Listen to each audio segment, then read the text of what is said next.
Strange knocking sounds started coming from beneath my kitchen floor for 3 nights straight. But my son only coldly said, "You're getting old, Dad. Stop scaring yourself." The next morning, the plumber pulled me into a dark corner, his face pale. He whispered, "There's something seriously wrong under the basement." I froze, and right at that moment, the sound came again. That was when I realized whatever was down there had been trying to reach me this whole time. Note certain elements here are fictional, included to deepen the experience and make the message worth carrying home. Names and settings are coincidental. The lesson is not. The first hard frost of the season landed on a Tuesday. I remember it clearly because the first snow always meant something to me. Miriam had a habit of waking me before sunrise, just so we could watch it come down together. The two of us side by side at this very window, our cups growing cold, not a word passing between us, only the quiet of watching. White settle across the garden as though the world were being handed a fresh start. Welcome to Father's Silent Revenge. I'm glad you found your way here. If stories like this one stay with you, come back and follow along. There are more waiting. Before we go further, I want to ask you something simple. Is it morning where you are right now? Afternoon or late at night? Something about the hour you choose for a story, like this one, always tells me something about the listener. A note before we begin: some details in this story have been shaped for the telling, and any resemblance to specific people or events is coincidental. What matters is the truth underneath it. Miriam had a name for it: the Great Reset. That Tuesday I was at the window before anyone else stirred, the way I always was. Below, the garden had gone white overnight, its surface smooth and unmarked, except where the hedgerows traced a dark border along the east wall. Deeper in the corner, the season's first drift had climbed halfway up the wisteria. Miriam's wisteria. She'd put it in the ground the spring we came to Harrogate House, when the rooms still breathed fresh paint, and the future felt wide open. Wisteria's difficult, she'd told me, slow to settle, years before it truly takes. But let it root, and there's no undoing it short of ripping everything out from beneath. I stood at the glass, trying to pull up the name she'd given that plant. It was there somewhere, just past the edge of a fog that had been thickening inside my head since some time in the spring. The blooms I could see clearly enough, that vivid purple every May without fail. I could bring back the whole picture: Miriam, kneeling in her garden gloves, speaking to it the way she addressed anything she loved, directly, with the quiet certainty that it would hear her. But the name itself had vanished. That unsettled me more than I let on. "You're up early," Garrett's voice behind me from the doorway. He was already dressed, pressed shirt, the whole presentation as if the day were half gone. In his hands was the small tray he delivered every morning, without exception: a glass of water, a cup of green tea, and the pill organizer he'd introduced around July, following what he kept calling the incident with the stove. My memory of that incident remained incomplete. That unsettled me too. "I couldn't sleep," I told him. He moved to the side table and set the tray down with that measured carefulness the kind people adopt around someone they've quietly reclassified as breakable. "Dad, Dr. Beckwith said this is part of the progression. Disrupted sleep comes with it. The schedule matters." I studied the pill organizer: 6 small compartments. Morning, midday, evening, the same sequence twice. For months I'd been swallowing whatever those compartments held, not pressing for explanations, because pressing required following a train of thought all the way to its end.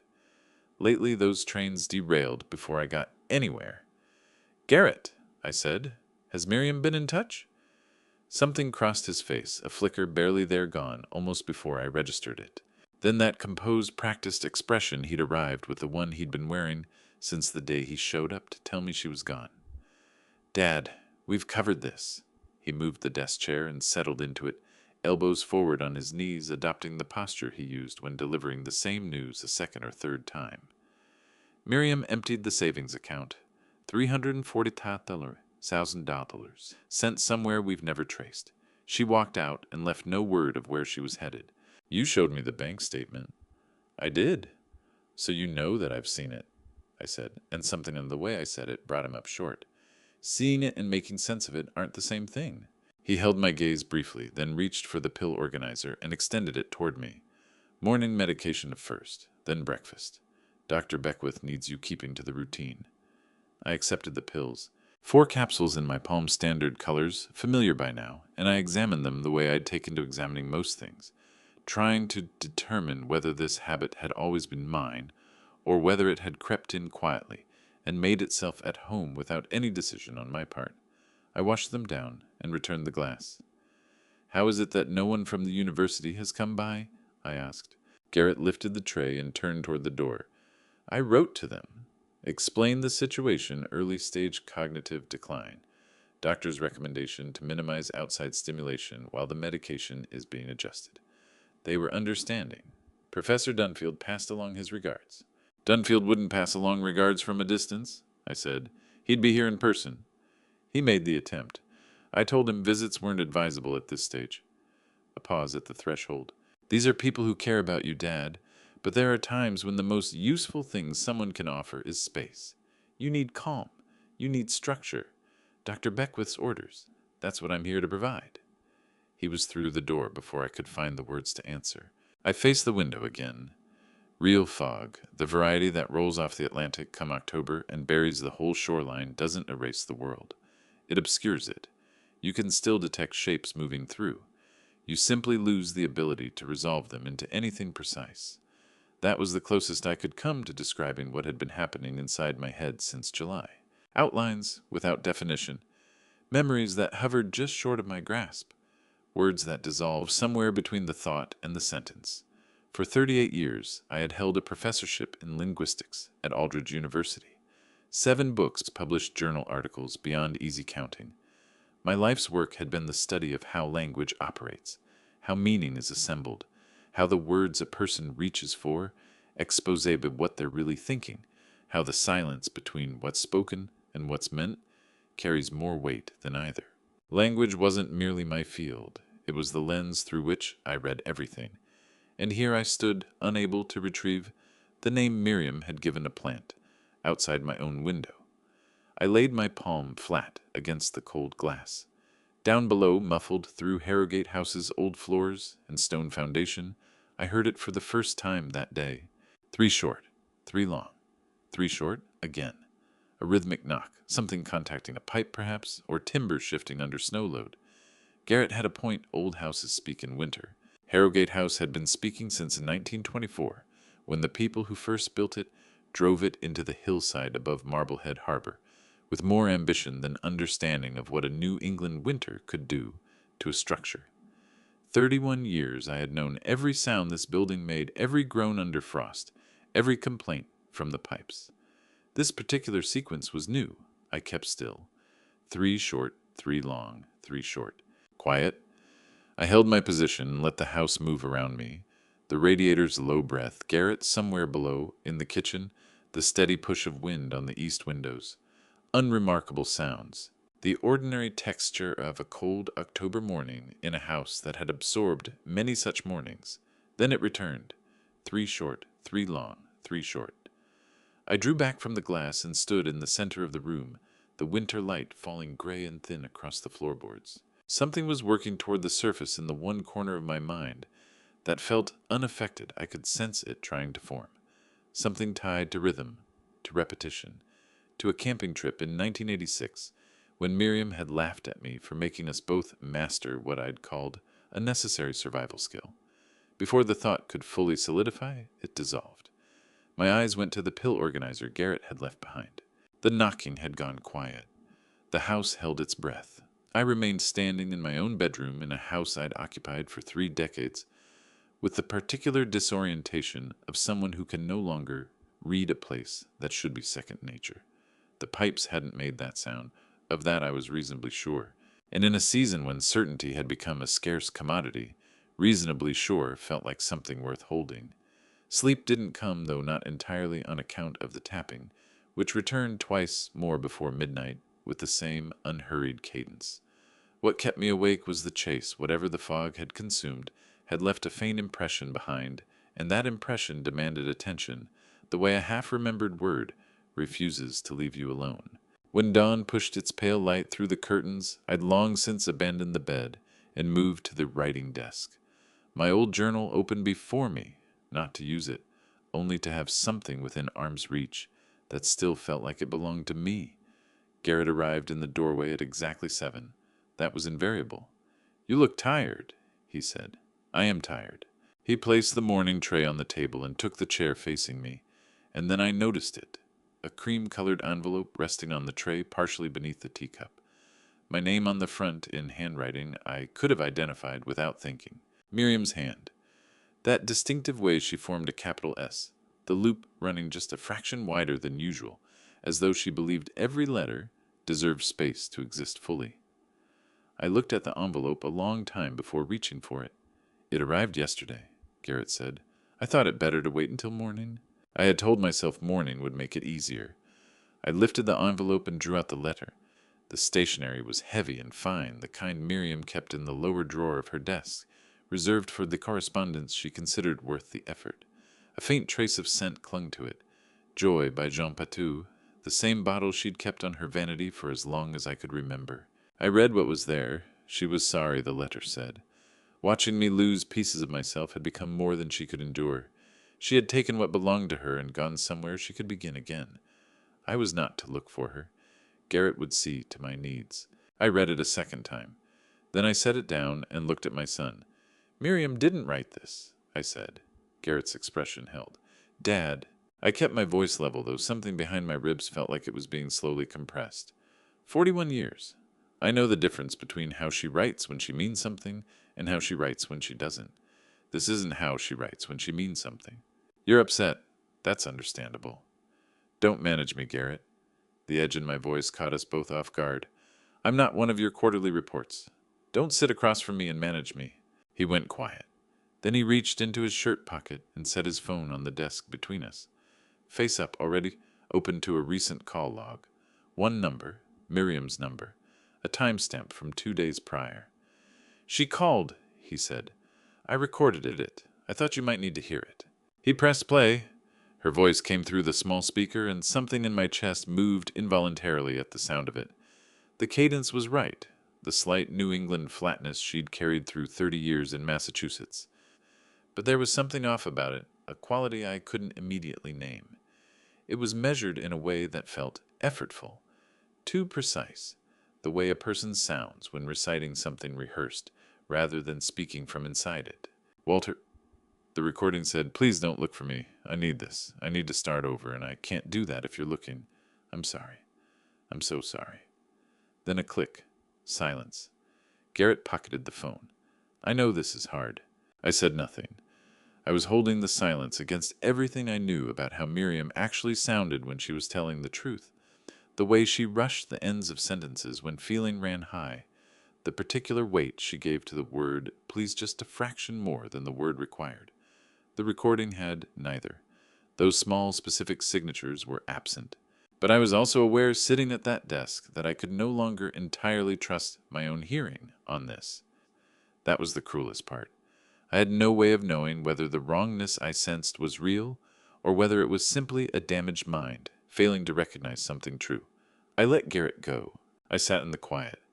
After some time, I pulled the journal toward me and began moving through the pages, not in search of anything, just turning back through the months. The way you move through a house you've half forgotten. July, June, May. Then I stopped. There in my own handwriting, firm and deliberate in a way my writing hadn't been for some time, was a single entry from 3 months earlier. July 14th. Garrett asked Dr. Beckwith to adjust my dosage without discussing it with me first. He said it was for the sleep disruption, but I have no memory of authorizing that. And when I put the question directly to Beckwith, his manner was uneasy in a way I couldn't account for. "Something is wrong. I can feel it. Not in any provable way, but the way you sense a room that was entered while you slept. Something has been moved. I just can't determine what." I read it 3 times over. I had no memory of writing it. That was what made my hands go still against the page, not the content itself, but the fact that I had written it with precision and clarity, and the intervening months had consumed that memory, entirely leaving no trace. Whatever was in the capsules Garrett delivered each morning, it wasn't simply addressing my confusion. It was cultivating it selectively, deliberately, erasing the stretches when I had been sharpest, most watchful, most fully myself. I closed the journal. I looked at the pill organizer on the side table, the morning dose already waiting. For the first time since July, or perhaps the first time I would be able to retain a question formed, that should have come naturally long before. What exactly was I swallowing? And why did seeking that answer suddenly feel like the most hazardous thing in this house? The pipe gave out at 2 in the morning, not the usual complaint of an old structure contracting in the cold. This was sustained and high and targeted the sound of pressure that had been finding its way toward a particular weakness for some time. I heard it from the guest room where I had been sleeping since Garrett reorganized the master bedroom, under the stated purpose of making it easier for a man with my difficulties to navigate. I lay still and listened. Then I heard Garrett's footsteps above me quicker than usual, less measured, and the low sound of a phone call. By morning, a water stain the size of a serving platter had spread across the kitchen ceiling. Garrett rang Marblehead Plumbing and Repair at 8. He described it as urgent, gave the address in that clipped and commanding tone he adopted with tradespeople, the tone that made clear his time occupied a higher tier than theirs, and that he expected this to be grasped without elaboration.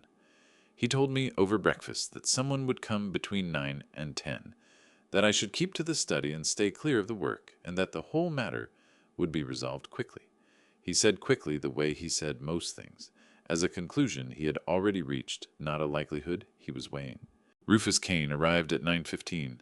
I heard the truck before I saw it, a white panel van with Marblehead Plumbing and Repair stenciled along the side in navy lettering, rolling up the drive with the unhurried ease of someone long acquainted with other people's emergencies. I watched from the study window. He climbed out and stood a moment before the house, not studying the facade the way an assessor might, but doing something else, something I only understood later. He was checking the cameras, all three, one after another in sequence. Garrett met him at the door.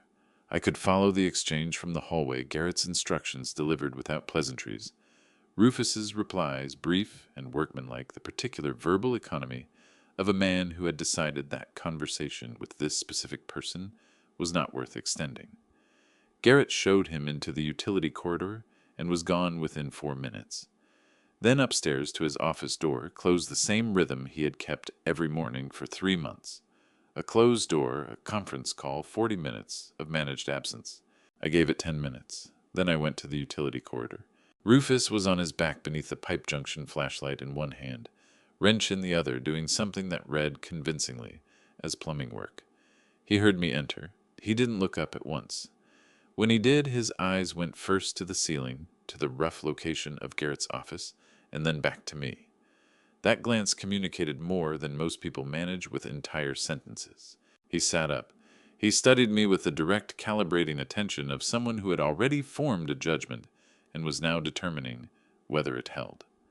"Mr. Caldwell," he said, "not a question." "You know my name," I said.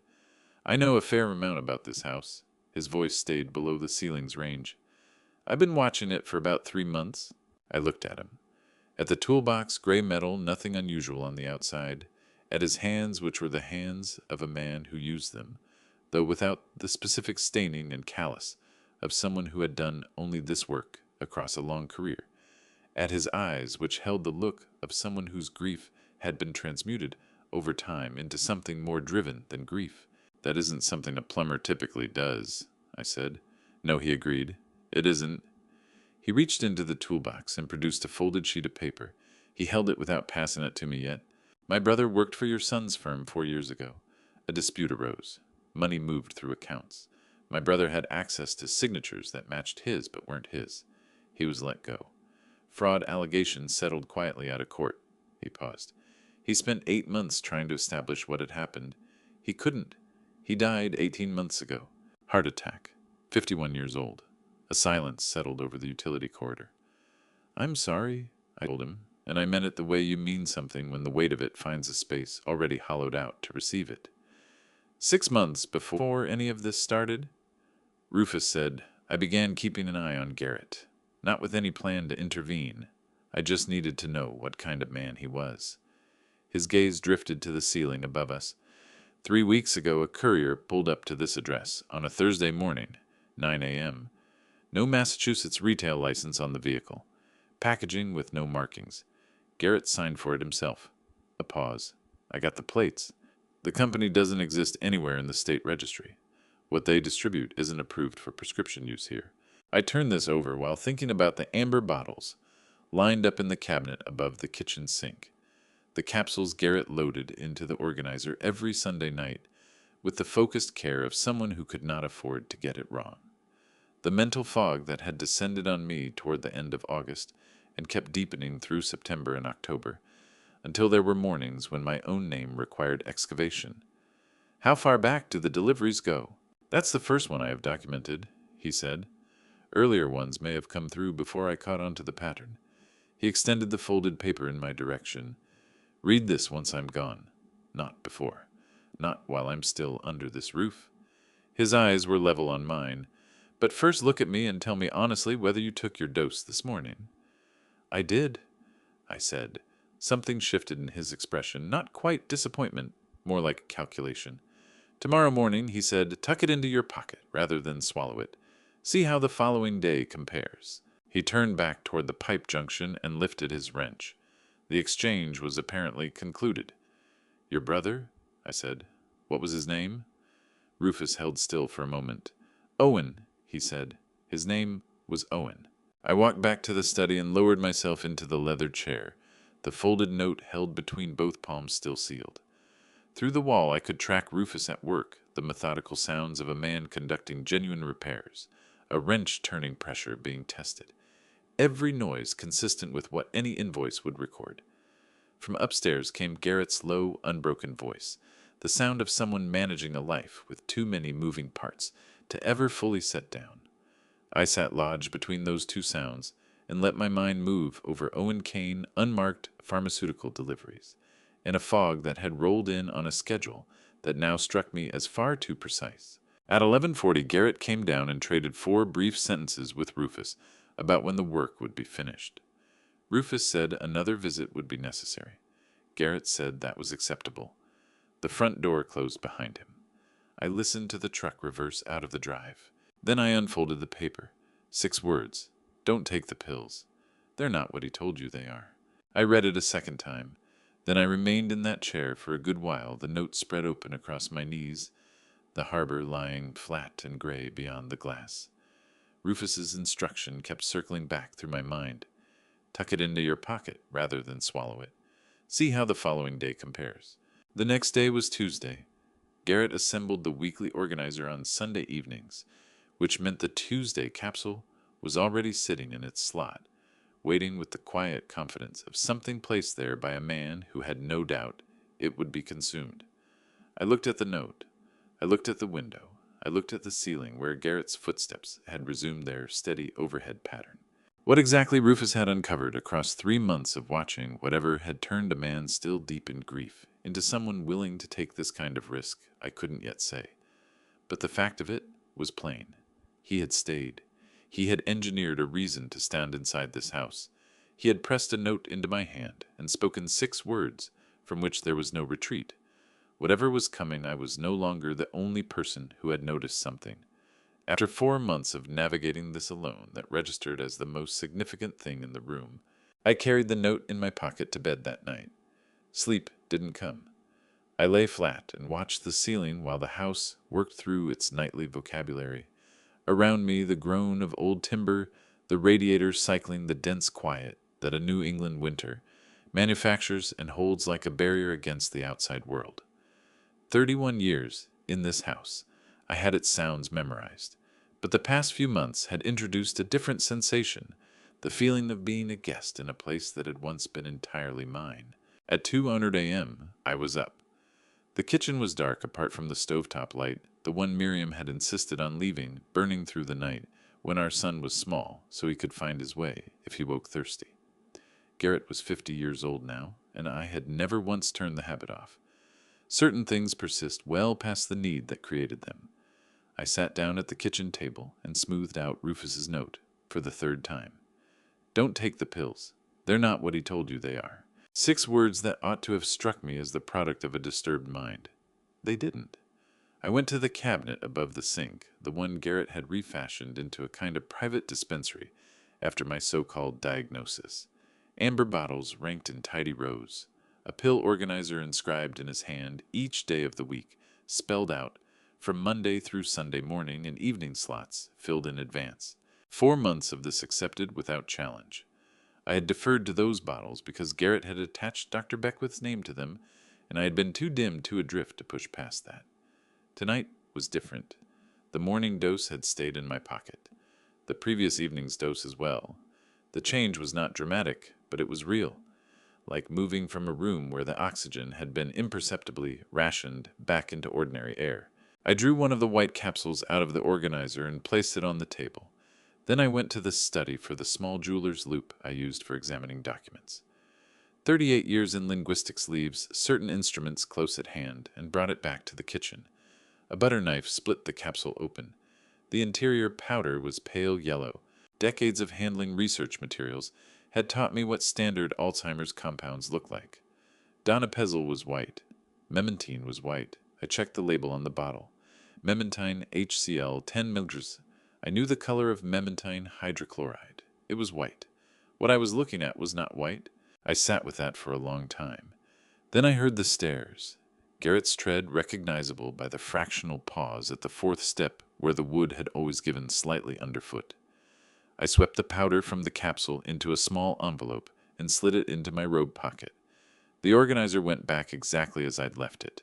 Garrett filled the doorway in his bathrobe hair loosened from sleep. He had always been sensitive to sound in the night. "Hey, Dad!"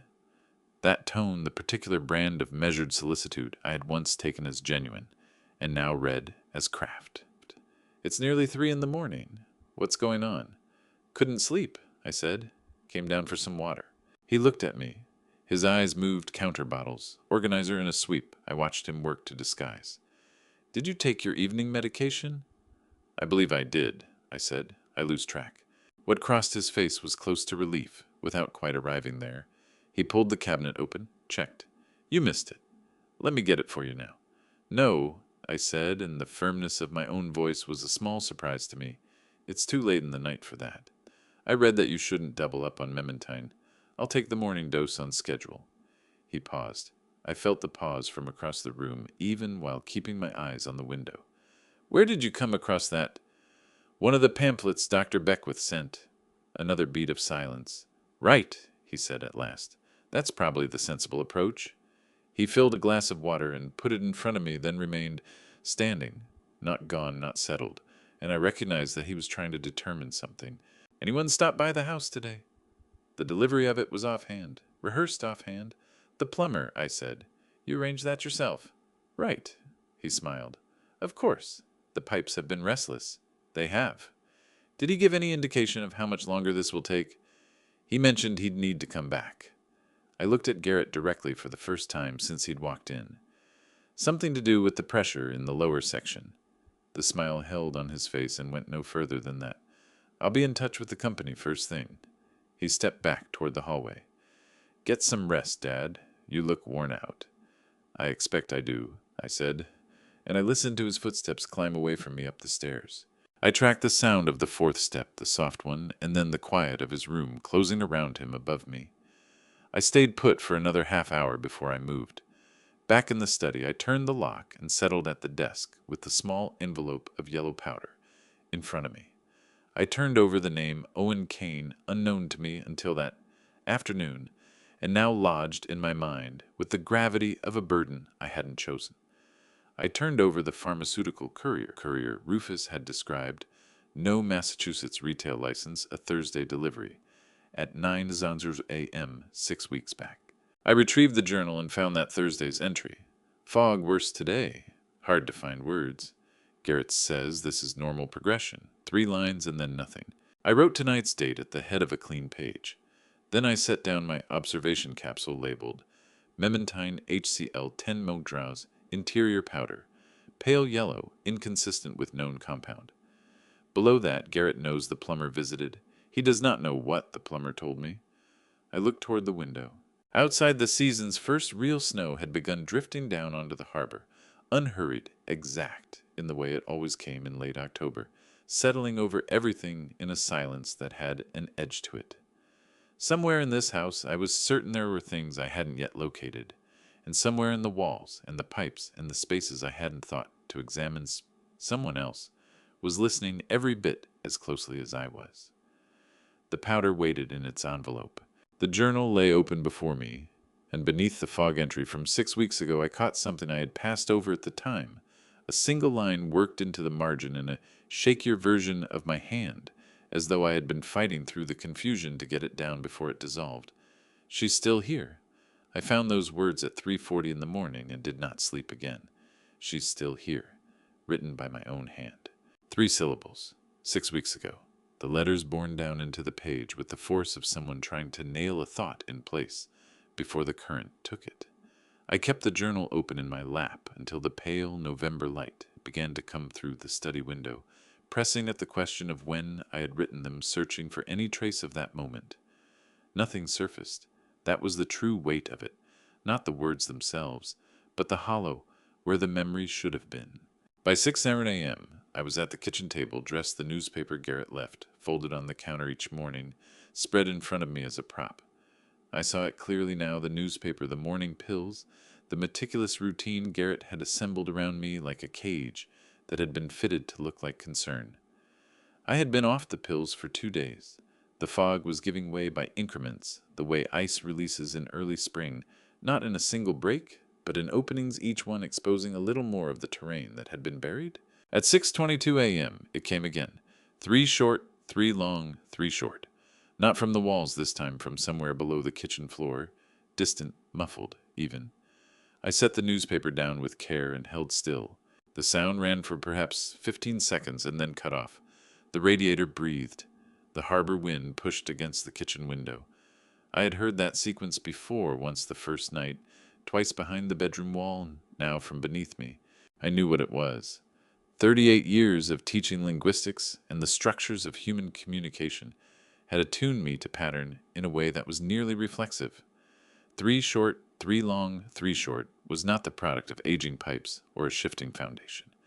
It was the oldest distress call in the English-speaking world, something that had crossed oceans on radio waves that sailors and soldiers of a certain generation carried in their bones without ever needing to think about it. SOS. Someone inside this house was signaling for help. I moved to the utility room, off the kitchen, the narrow passage running between the main floor and the basement stairs. Garrett had fitted a padlock to the basement door 8 weeks ago. The boiler was being serviced, he told me. The contractor had recommended sealing the space until the work was done.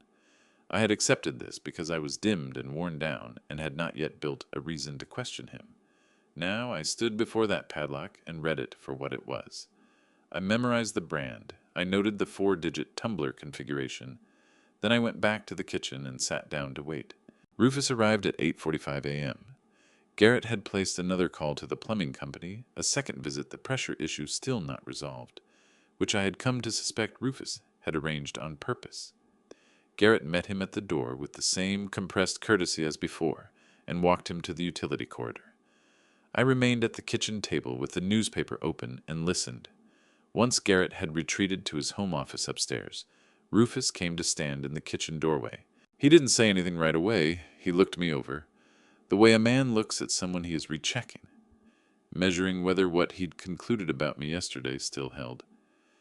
"You didn't take the pill." "No," I said. "How long?" "2 days now." One nod. Then he pulled out the chair across from me, sat without waiting for an invitation, and placed a small device on the table between us. No larger than a deck of cards, matte black, a single LED indicator, a short cylindrical sensor at one end. "Acoustic sensor," he said, keeping his voice below the room, "picks up sound through concrete and drywall out to about 30 feet. I looked at the device, then at him. "Where did that come from?" "I used to do different work than plumbing." He left it at that. "I've been running this along the exterior walls across both visits. There's a cavity below the kitchen, not the main basement, a sublevel roughly 8 feet below grade. The 1986 building records describe it as a utility crawl space, sealed and decommissioned." He paused. "It isn't empty." The kitchen became very still. "What did you pick up?" I asked. "Breathing," he said. "Irregular, but sustained, and twice the tapping. Same pattern each time." I pressed both hands flat on the table. It was the only way to keep them from betraying me. "You're telling me there is someone alive in a sealed sublevel beneath this kitchen floor." "I'm telling you what the sensor recorded." He held my gaze. "You're the one who has to decide what it means." I think you already knew what it meant before you put that note in my hand." He was quiet for a moment. "I knew something was wrong," he said. "I didn't know the depth of it." He drew the sensor back and switched it off. "The padlock on the basement door is a master number 3 4-digit tumbler common shim vulnerability. The combination isn't necessary with the right tool. Do you have it?" "Not with me. Not today." His voice came down further. "Your son monitors the cameras. 4 of them. I've located 3. If I open that door without a credible reason, he can account for it, and he'll know within the hour." I sat with that. The padlock, the decommissioned sublevel, the sound of breathing through 30 feet of concrete.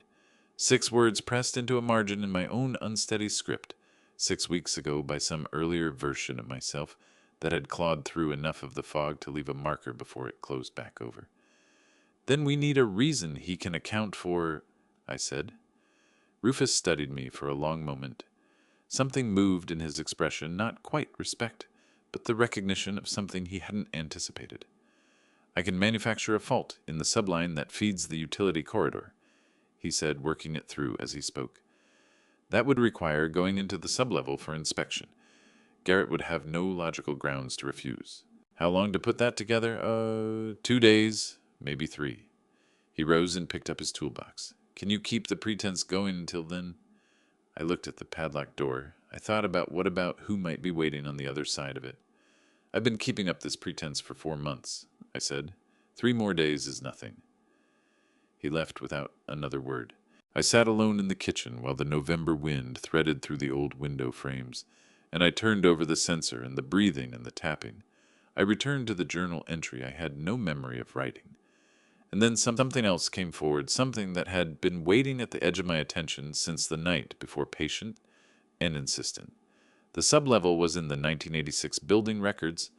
I had purchased this house in 1993, which meant the prior owners had sealed it, which meant Garrett had unsealed it. He had readied that room before any of this began. Dinner was Garrett's idea. He floated it the way he floated everything, not as an invitation, but as a settled fact, delivered with that particular brand of warmth that held no real warmth inside it.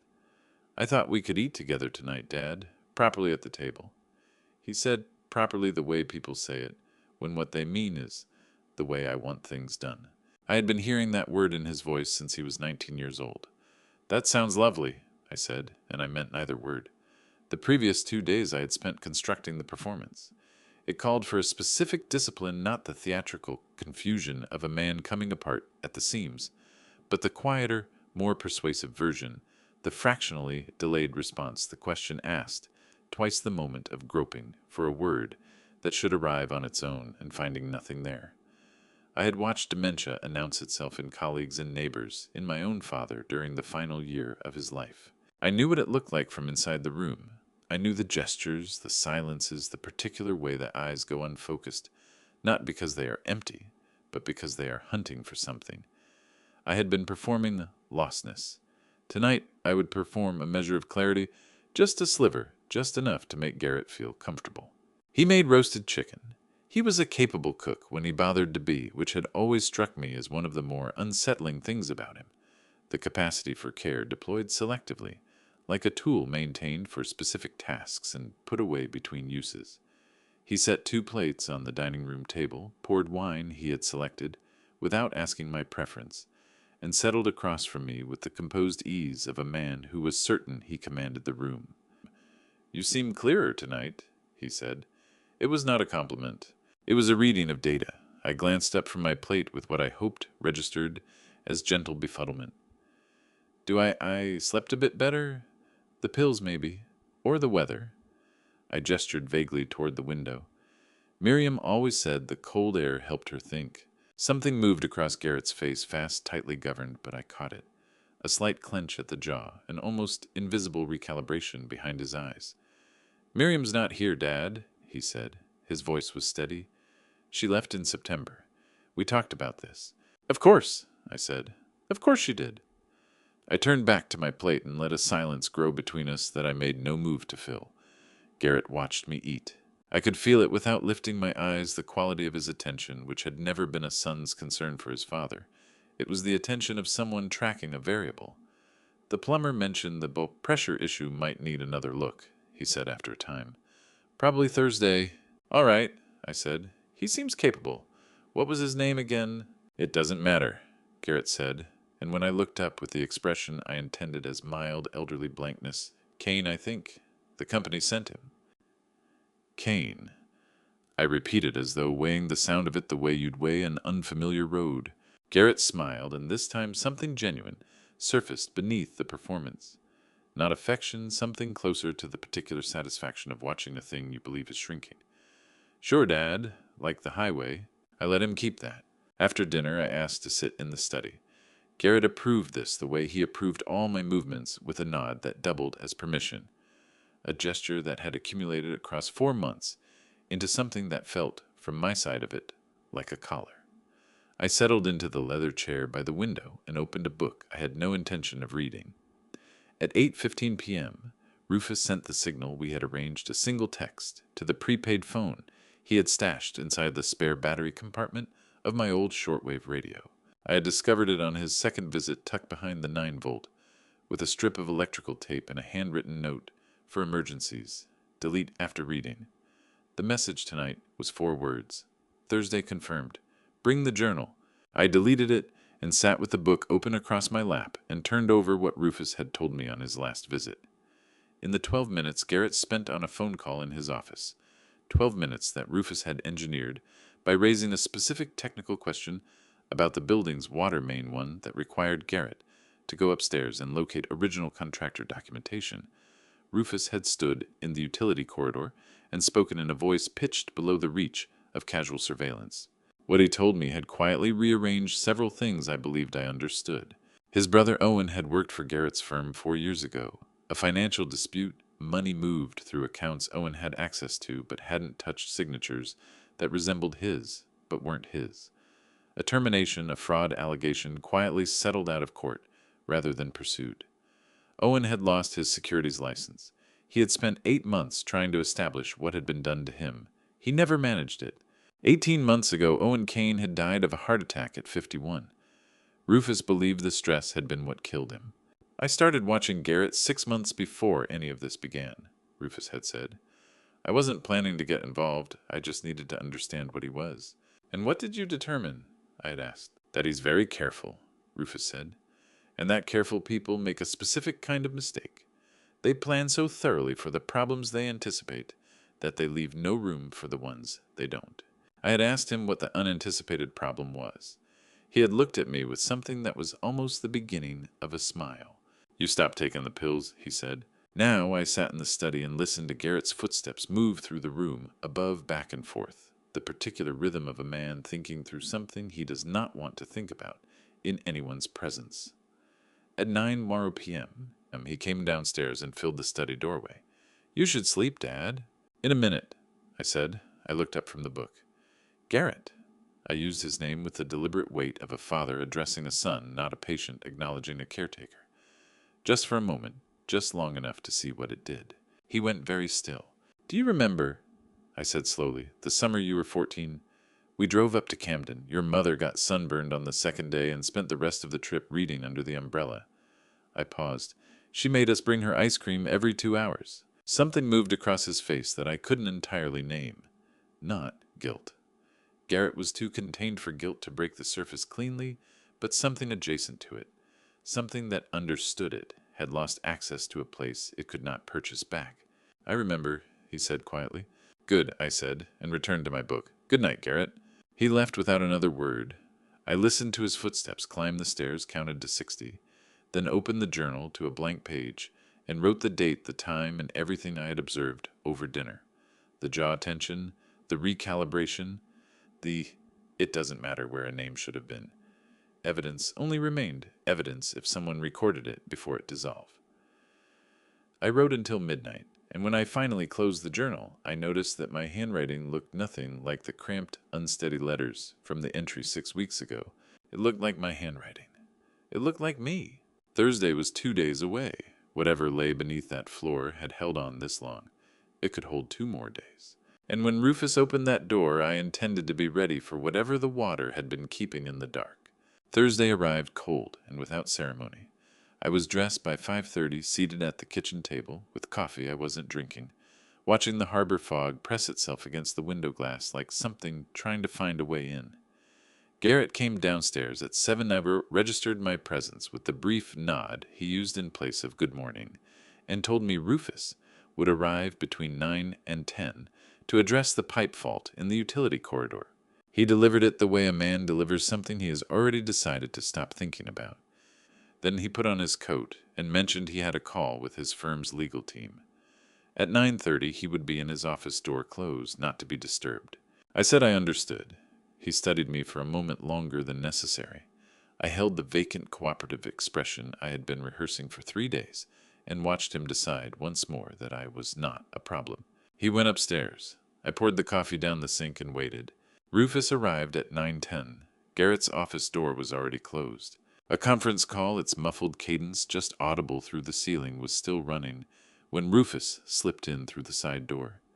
He took the route that bypassed the main kitchen, entirely fed straight into the utility corridor, and set his gray metal toolbox down without ceremony. One look passed between us. I raised 3 fingers. Garrett was tied up on his 3rd call of the week. Those rarely ran under 30 minutes, usually closer to 40. Rufus got to work. 40 seconds was all the padlock cost him. I had counted silently, and the tally bothered me more than I expected. 40 seconds standing between a locked door and whatever Garrett had decided to keep on the other side of it, between the story he'd constructed about this house and what the house actually contained. The tool Rufus used was a thin steel shim, the kind that cost $6 at any hardware store. 4 digits on a tumbler lock, and none of them mattered. It gave way with a sound that was almost delicate. What came next was smell, not sight, and I want to name it accurately because the wrong word would mislead. It wasn't rot or decay. It was enclosed concrete air gone flat and something faintly organic, the atmosphere of a room that had been sealed off from the world long enough to develop its own stale climate. Rufus descended, first flashlight cutting ahead of him. I went behind, one palm against the wall for balance. The staircase dropped at a sharper angle than the main basement steps. The sublevel measured roughly 12 by 14 feet. An overturned crate held a battery-powered lamp, still putting out a thin glow. A cot against one wall. A portable camp toilet in the far corner, screened by a hanging curtain. A plastic bin stocked with water bottles and shelf-stable food. And on the cot under 2 wool blankets, though the space wasn't particularly cold, was Miriam. Alive, awake, looking at me with 6 weeks of something behind her eyes that I still don't have the right words to describe. "Walter," she said, rough from not being used, but entirely her voice. I covered the distance in 4 steps and didn't attempt speech because I knew it would fail me. I took her hands in both of mine. They were cold. They were also very steady, and that steadiness told me something important. She hadn't merely been enduring this. She'd been holding herself in reserve purposefully, waiting for a specific moment. This one. How long I got out? "September 14th, she said. "He told me you'd signed off on the arrangement that your thinking had become unreliable, and my being around was making it harder to manage." That was his word. Manage. She let a beat pass. I accepted it for about a week. And then I started tapping on the pipes. I heard Rufus withdraw up the staircase behind me, measured and quiet enough to give us privacy, not enough to leave us exposed. He settled somewhere near the top, where he could hear if Garrett's door moved. "Miriam," I kept my voice low, "I need you to stay out of sight a little longer." She held my gaze through what I could see was a deliberate sequence. First doubt, then calculation, then a kind of settled resolve that comes from choosing to trust someone rather than simply having no other option. "How much longer?" "Days, not weeks." I pressed her hands. "Rufus is photographing and documenting everything down here. The moment we bring in the right authorities, all of this is evidence. If you surface before that, Garrett gets wind of it, and he'll start tearing down whatever he's constructed." "He's already taken the accounts," she said. Her voice was quiet, but not shaken. "Both of ours. It happened in August before any of this. I could see money moving, and I didn't recognize what I was watching until there was nothing left to stop. I had suspected as much. Suspicion and confirmation are not the same weight." "I know," I said. "We'll recover it." Rufus's voice came down from the top of the stairs, flat and clipped. "Door. Garrett's office. Opening." I pressed Miriam's hands once and went. up through the staircase, drawing the sub-level door shut behind me. Not relocked, just pulled closed. I came into the utility corridor to find Rufus already positioned over the pipe fitting he'd staged, as his reason for being there, wrench in hand, eyes down every line of him, reading as professional concentration. I walked past him into the kitchen, pulled out a chair, unfolded the newspaper, and had been sitting with it for approximately 6 seconds when Garrett stepped into the doorway. His gaze moved to Rufus, then to me. "Call ran short," he said. Rufus didn't look up. "Secondary feed line has a fault. I'll need to pull a section out and replace it. Figure an hour Thursday of next week." Garrett stood there a moment. His eyes made another circuit, my hands, the newspaper, my face. I was a 71-year-old man with early-stage cognitive decline, reading about harbor renovation funding on a Thursday morning. Nothing more than that. "Fine," he said, and went back upstairs. Rufus gave it until the footsteps had tracked the entire length of the hallway above, before he raised his eyes to mine. Neither of us spoke. The thing we both now understood, that it was real, that it was documented, that it existed directly beneath us, didn't call for words. It sat there between us like a third presence in the room. I looked at the padlock hanging on the basement door, closed again. My wife was behind it, counting the days I'd made a promise about. I was not going to fall short. The prepaid phone held a single saved contact. No name attached, only a 6117 number. Rufus had recorded it in pencil on the inside back cover of my shortwave radio manual, written so lightly it could pass for a printed marking if you weren't searching for it. I came across it Friday morning during the 90 minutes, Garrett's weekly meeting with the firm's downtown accountant, reliably freed up. I transcribed the number to a scrap of paper, worked the pencil entry away with an eraser, and walked to the study.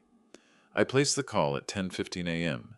2 rings, then a voice, deliberate, unhurried, the kind of precision that signals someone built for receiving difficult news without flinching. "Caldwell," not a greeting, a confirmation. He knew. "Gerald," I said. "It's Walter." A pause, not surprise, but the pause of a man reorienting. "Rufus mentioned you might reach out. He didn't say when." Gerald Ashford had handled the Caldwell family's estate matters for 19 years. 64 years old, semi-retired, running a lean practice out of a Brookline office where he was selective about what crossed his desk. He'd drafted the joint trust Miriam and I established in 2017, gone through every significant financial instrument we had signed in the decade prior, and stood as far as I knew as the one person outside this household who had genuine grounds to question what Garrett had been doing with our affairs. Gerald had submitted 3 requests for documentation updates over the preceding 4 months. Each time Garrett had replied in a way that was formally correct and entirely hollow. "I need to understand what he did with the accounts," I said. "I already know what he did," Gerald said. "That's the reason I've been waiting on your call." He walked me through it the way a man does when he respects his listener enough to hand over the facts, unvarnished. Garrett had set it in motion back in July, 2 months ahead of Miriam's disappearance, 3 months before the diagnosis that had no basis in reality. He'd operated through 2 mechanisms, a power of attorney I had signed in 2018 for ordinary estate planning, reasons used here for purposes well beyond its intended scope, and a pattern of wired transfers calibrated to stay beneath federal reporting triggers. "Structuring," I said. "You know the term." "Well enough. Under the Bank Secrecy Act, any transaction deliberately held under $10,000 to sidestep currency reporting requirements is a federal offense regardless of whether the money itself is clean. Garrett had moved assets from our joint accounts in 9,800 increments, methodical, unhurried, and criminal. Total exposure, both accounts plus the secondary investment portfolio, approximately $430,000. Gerald's delivery didn't waver. He was meticulous, Walter. Each individual transfer has a surface-level legitimacy. What damns him is the aggregate pattern, and to prosecute a pattern, you need a paper trail. Then we build one. "I've been building it," he said. "But there's a piece I can't reach through standard channels, not without signaling to Garrett that someone is pulling at the threads." "Name it." "The biometric authorization logs from Marblehead Coastal Bank. In August, Garrett enrolled himself as a biometric co-signatory under the existing POA through a secondary process your branch manager approved. That enrollment left a time-stamped record. If those logs show his biometric authentications grouping on the same days as the structured transfers, the pattern stops being circumstantial. I opened the journal and wrote, "Biometric authorization logs," drew 2 lines beneath it. How does that record get to you? I would file an emergency preservation request through a former colleague outside normal channels. Nothing that would surface on Garrett's radar. Gerald didn't need to know the operational details. What he needed was the log data in a form he could put in front of a forensic accountant, and beyond that, a federal prosecutor. The call ended. I remained at the desk with the journal open in front of me for a long time. Then at 11:40 the side door opened, not because I had expected Rufus, but because the door simply swung inward, and he was there in the utility corridor. Gray metal toolbox at his side, wearing the expression of someone who had mapped out every step of what came next. "Gerald called me," Rufus said, "after you spoke with him, the bank logs." "Already in progress," I told him. He pulled out the chair across from me at the kitchen table, same seat, same unhurried bearing as every time before. The bank's legal department had released preliminary access records the previous day. Garrett had enrolled his right index fingerprint and a retinal scan as co-signatory on August 9th. The first structured transfer cleared on August 11th. 2 days, I said, 2 days. Rufus set a folded page on the table between us. A printed summary columns of dates, dollar, amounts, authorization codes. 47 transfers across 11 weeks. Never above $9,800. Never below $9,200. He let that sit. "It isn't caution," he said. "It's arrogance." He used the same interval every time because he was certain nobody was paying attention. I studied the rows of figures. $430 carved into nearly identical increments. Each one a choice Garrett had made in the settled belief that my deterioration would outlast his patience. "There's something else." Rufus didn't touch the paper again. He looked at me squarely, the way he did when what was coming needed my full attention. "The sublevel. I went back last night after Garrett was asleep." I went still. "She's running a fever. Low grade, nothing critical at this moment. But there's no airflow down there, and the temperature fell 3 degrees this week. She has to be moved. 24 hours, 48 at the outside. 7 days." That was what Gerald had needed for the forensic accountant's preliminary report. I needed the bank logs in a court-ready format, and Miriam needed 7 days of patience from a body that had already surrendered 6 weeks of it. "Does she know?" I asked. "I told her," Rufus said. He stopped, dropped his eyes to the table, then looked back up with the careful precision of someone conveying something that isn't his to keep. "She said to tell you the wisteria will come back in the spring." I didn't speak for a moment. 7 days, I said. 7 days, he confirmed. He left the bank log summary where it was and let himself out through the side entrance. I sat with the columns of numbers and thought about Miriam in that room. Fever rising, counting the days I'd promised, and now adding 7 more without a word of protest. I opened the journal and began to write. Somewhere into the second page, something Gerald had mentioned almost in passing came back to me, something I hadn't yet examined as closely as it deserved. The 2018 Power of Attorney contained a clause, a single-paragraph standard in Massachusetts estate documents, apparently unread by Garrett or anyone advising him. It could be revoked in writing by me at any time unilaterally. I spent 2 hours practicing with my left hand before I wrote anything that counted. It was Saturday morning. Garrett had driven to the firm's satellite office in Beverly, a 4-hour commitment. He'd mentioned at breakfast, with the studied offhandedness of a man providing an alibi nobody had requested. I noted the time he left, 8:47 a.m. I noted the sound of his car on the gravel, the way the crunch of it tapered as he turned onto Lantern Bluff Road. Then I went to the study, shut the door, and settled at the desk with a cream legal pad and a ballpoint pen in my left hand. My dominant hand is my right, has been for 71 years. My left hand produces letters that are rounder, a degree uneven, the gaps between words inconsistent in the way of someone still learning the feel of a new instrument. That was precisely the intention. If Garrett found the revocation before it was filed, I needed the signature to give him pause, to make him look at my name, written in an unfamiliar hand, and hesitate just long enough for Gerald to have the filing somewhere beyond Garrett's reach. By 10 hours a.m., I had a version I could stand behind. 2 paragraphs. The first formally revoked the durable power of attorney, dated March 14, 2018, in its entirety effective immediately upon filing with the Essex County Registry of Deeds. The second confirmed that the grantor myself, Walter Caldwell, was acting of sound mind and free from duress under Massachusetts General Laws, Chapter 190B, Part 5, 504. Revocation requires only the principal's signature before a notary, no witness testimony, no consent or foreknowledge from the agent. Garrett had never raised this with me. I was fairly certain he had never thought to look. I called Gerald at 10:20. "I have the document," I said. "Read me the revocation clause." His voice carried the focused quiet of a man already at his desk on a Saturday, which told me he'd been expecting the call. I read it through. He listened without a word. When I finished, the silence that followed was the kind that means thinking not, hesitation. "The left-hand signature," he said. "That was your idea." "Is it a problem?" "Not legally. Massachusetts imposes no dominant hand requirement for signature validity. Intent and identity are what matter, and both can be established through notarization." A brief pause. "It's actually an asset. If Garrett contests the document, the variation in the signature becomes evidence of deliberate precaution, which reinforces the duress-free claim.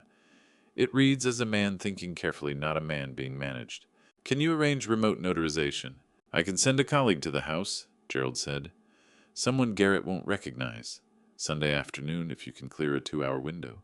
"Garrett goes to the club on Sunday afternoons," I said. 3 to 5. He hasn't missed it in 4 months. "Then that's our window." His tone shifted, not warmer exactly, but more direct. The register of a man moving from analysis into action. "Walter, there's something I need to tell you before Sunday." I waited. Thursday, I submitted a preliminary inquiry to the Massachusetts Attorney General's Elder Affairs Division, anonymous through a third-party filing address. I described a hypothetical cognitive isolation structured financial transfers, unlicensed pharmaceutical compounds. No names attached. He paused. "They flagged it as a priority review. A case coordinator has been assigned." The room was very quiet. "You filed without telling me," I said. "I filed a hypothetical, no names, no address, nothing that could be traced back to you before you were prepared. I did it because the timeline is narrowing and because elder financial abuse cases in Massachusetts carry a 21-day emergency intervention window once formal evidence is submitted. I needed the clock running. I understood the logic. I also understood what it meant that things were now moving on a timetable I did not entirely control. That the 7 days Rufus had given me for Miriam had hardened from an estimate into a deadline. "How long before they require a formal filing?" I asked. 14 days from Thursday, Gerald said, "which gives us 9 days before formal action begins." 9 days. Miriam's fever, the bank logs, the revocation document, all of it pulling toward the same point on the calendar, the way roads converge on an intersection with no sign. "Sunday at 3, I said. "The club 2 hours. I'll have someone there at 3:15. I set the phone down and sat with the cream legal pad in front of me. The revocation document lay flat on the desk. My left-hand signature at the foot of the second paragraph, uneven, deliberate, entirely mine. I folded it once and slid it inside the back cover of a 1986 edition of the complete poems of Carl Sandburg that had lived on the study shelf for 30 years. Garrett had no interest in poetry. He never had. At 12:40 p.m. I heard tires on the gravel. He was 3 hours early. I closed the Sandburg, returned it to the shelf in a single motion, and was in the reading chair with a different book open across my lap by the time the front door swung in. I heard him in the hallway coat on the hook keys on the table, then the particular silence of a man listening to a house before he commits himself to entering it. His footsteps didn't go toward the kitchen. They came straight to the study. He knocked once and opened the door without waiting for an answer. "The office was closed," he said. He was watching me with an attention that was sharper than his usual surveillance, an edge I hadn't encountered before. "Heating issue. I've been calling the house line for an hour." I looked up from the book with the mild confusion of a man pulled out of a chapter. I didn't hear it ring. He scanned the room, the desk. The cream legal pad I'd left out, deliberately blank, nothing on it. The pen resting beside it at the angle of something set down and walked away from. The Sandburg on the shelf, spine outward, indistinguishable from the 30 other volumes flanking it. "What have you been doing?" he asked. "Reading," I said, "and thinking about your mother." Something shifted in his face. The sharpness receded by a fraction, replaced by the more familiar performance of concern, but beneath it briefly something that looked almost like fear. "I'll make lunch," he said, and left. I looked at the shelf. The Sandberg stood between its neighbors, patient and unremarkable. Sunday was 30 hours away. The notary would arrive at 3:15, and Garrett, I now understood, had begun to sense that the variable he'd been managing for 4 months was no longer entirely his to control. He was right. "She made a note," the notary said before she left. "Not required for validity. I'm recording it for the file." She pressed her official seal to the bottom of the page. A clean, irreversible act. The sound it made was like a period at the end of a very long sentence. "Filed copies will reach the Essex County Registry of Deeds by Tuesday morning." After she left, I sat alone in the study for exactly 4 minutes. Then I put on my coat and went to find Rufus. He was in the utility corridor where he had been for the past 90 minutes, under the legitimate cover of the pipe replacement he'd promised Garrett the previous Thursday. He glanced up when I filled the doorway, and I gave him a single nod. He set down his wrench. "It's done," I said. Gerald had texted me. Rufus turned back to the wall panel he'd opened beside the main water line. "I need 20 minutes for this section." He paused. Then we moved to the camera system. The camera system was the difficulty Rufus had flagged 3 weeks earlier. 4 units covering the main hallway, the kitchen, the exterior side entrance, and the utility corridor. Garrett checked the feed remotely from his phone, a habit Rufus had documented, by monitoring the building's Wi-Fi traffic through the router's diagnostic port. Any unusual movement in the utility corridor during a 2-hour window would push a notification straight to Garrett's phone. "Walk me through it again," I said. Rufus spoke without turning from the panel. "The cameras run on a local NVR, a network video recorder tied to the home router. The firmware is 2 years out of date, which means it carries a known loop vulnerability. I push a 40-minute static loop of existing footage into each camera's buffer. To anyone watching the feed, the corridor looks exactly as it did 40 minutes ago. No movement, no anomaly, and Garrett won't catch the loop on a phone notification. The NVR does have a tamper detection feature, but it only triggers if a camera physically loses signal.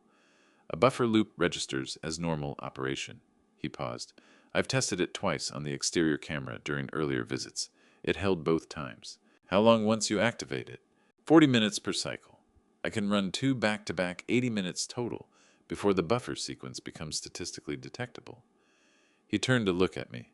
"That's enough time to clear the sublevel water, get the staircase passable, and bring her up." The sublevel had developed a water problem over the past week. Groundwater pushing through the foundation, pooling across the lower section of the floor. Rufus had found it on his last visit.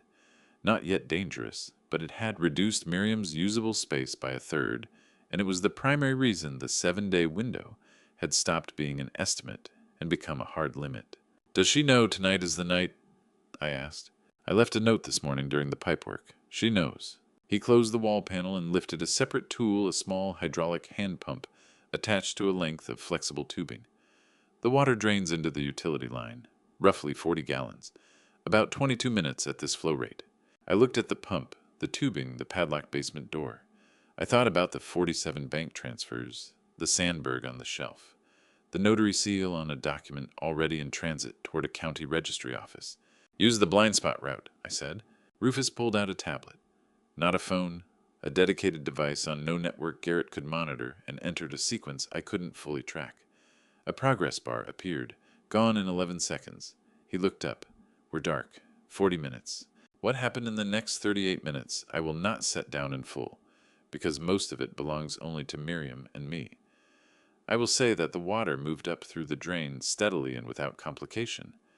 I will say that when Rufus opened the sublevel door and I descended and crossed to the cot where my wife had spent 58 days, she was sitting upright, dressed, hair-combed, hands folded in her lap, waiting, as she had been waiting throughout, with a composure that reduced everything Garrett had constructed to exactly what it was. I sat beside her on the cot. Neither of us said anything for a moment. "You look thinner," she said finally. "You look exactly the same," I said. She put her hand over mine. "Liar." Rufus appeared at the bottom of the stairs. 12 minutes left on the first cycle. We need to get her to the north bedroom, the one with no camera coverage. Miriam stood. She was steadier than I'd anticipated and weaker than she let on. I could feel it in the way she took my arm, the slight redistribution of her weight against it. We moved her up the staircase through the utility corridor, down the east hallway to the north bedroom. Garrett used for storage, a room Rufus had confirmed 3 weeks earlier, fell outside all 4 camera angles. I settled her into the chair beside the window.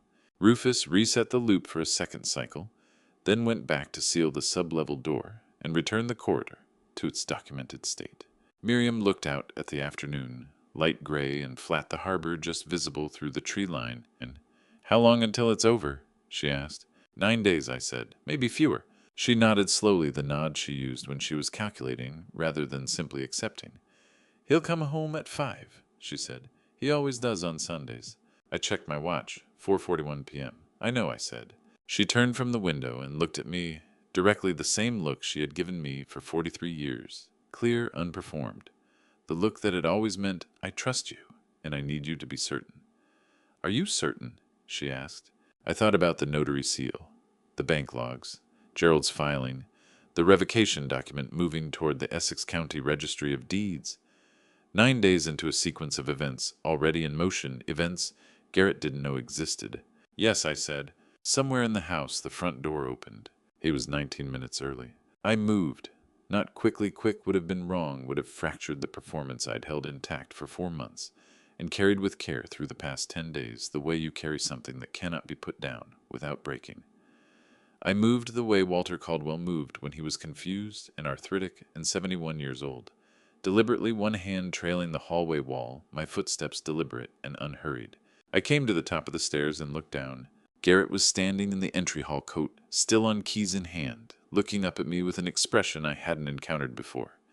Not the surveillance attention of the past 4 months, not the practiced concern. Something rawer, less governed. He had come home 19 minutes early, and he didn't yet know what had pulled him there. That was the most dangerous kind of instinct. "You're back early," I said. I kept it mild, slightly puzzled, the observation of a man noting a disruption to his pattern. "The club was crowded." He set his keys on the table without breaking eye contact. "I didn't feel like staying." I came down the stairs, one at a time, hand on the railing. "I was going to make tea. Would you like some—" He watched me reach the bottom. His gaze moved to the hallway, to the east corridor, to the north end of the house. I watched him do it, and I understood that whatever instinct had brought him back early was now conducting its own survey of the space. "The house smells different," he said. It was the drainage. 22 minutes of groundwater moving through the utility pipes had left a faint mineral trace in the air. I had noticed it myself and catalogued it as a liability I had no way to neutralize. "I opened the utility room window earlier," I said. "The radiator was making noise. I thought some air might help." Garrett looked at me for 3 full seconds. I counted them. "You opened the utility room window," he said. "Just for an hour or so." I moved past him toward the kitchen. "Tea, Garrett." He followed. I could feel him behind me, not through sight, but through something older and more animal, a sense of pressure and proximity that had nothing to do with any of my other faculties. What comes next is the moment I had been working toward for weeks, and the moment Garrett had been dreading without quite knowing it. "Before we get there, I want to ask you something. If you suspected someone close to you was working against you, would you confront them the instant you knew, or would you stay quiet and let the proof build?" The kettle went on the burner.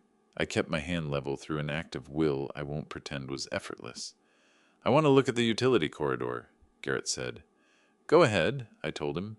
"The radiator's probably sorted itself out, but it's worth checking." The words were out before I'd fully reasoned through them, and then in the half-second that followed, I understood they were exactly right. A confused old man who had nothing to hide would say precisely that. Any sign of reluctance would have given me away. Garrett moved to the corridor. I listened, the padlock testing against its hasp. It held Rufus, having resecured it. 20 minutes before Garrett walked through the door. Then the window latch, the radiator, his palm running along the pipe section Rufus had swapped out. I stood at the counter and lowered hot water over a tea bag and focused on my breathing. He returned. "Looks all right on there," he said.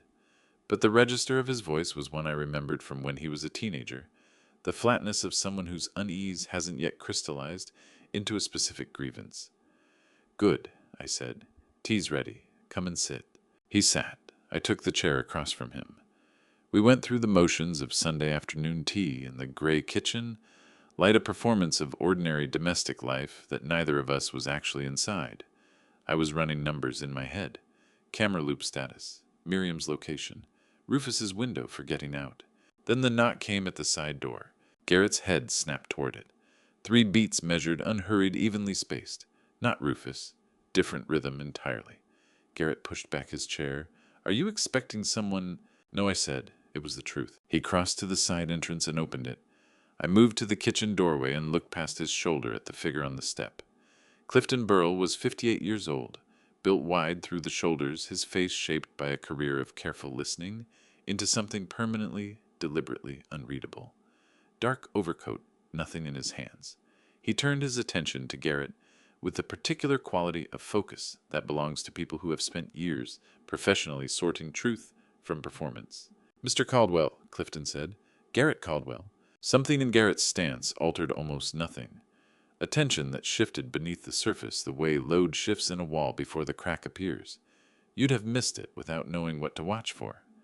Who are you? Clifton Burrell. I work as a forensic financial consultant. I've been brought in as part of an inquiry touching on certain account activity between August and November of this year.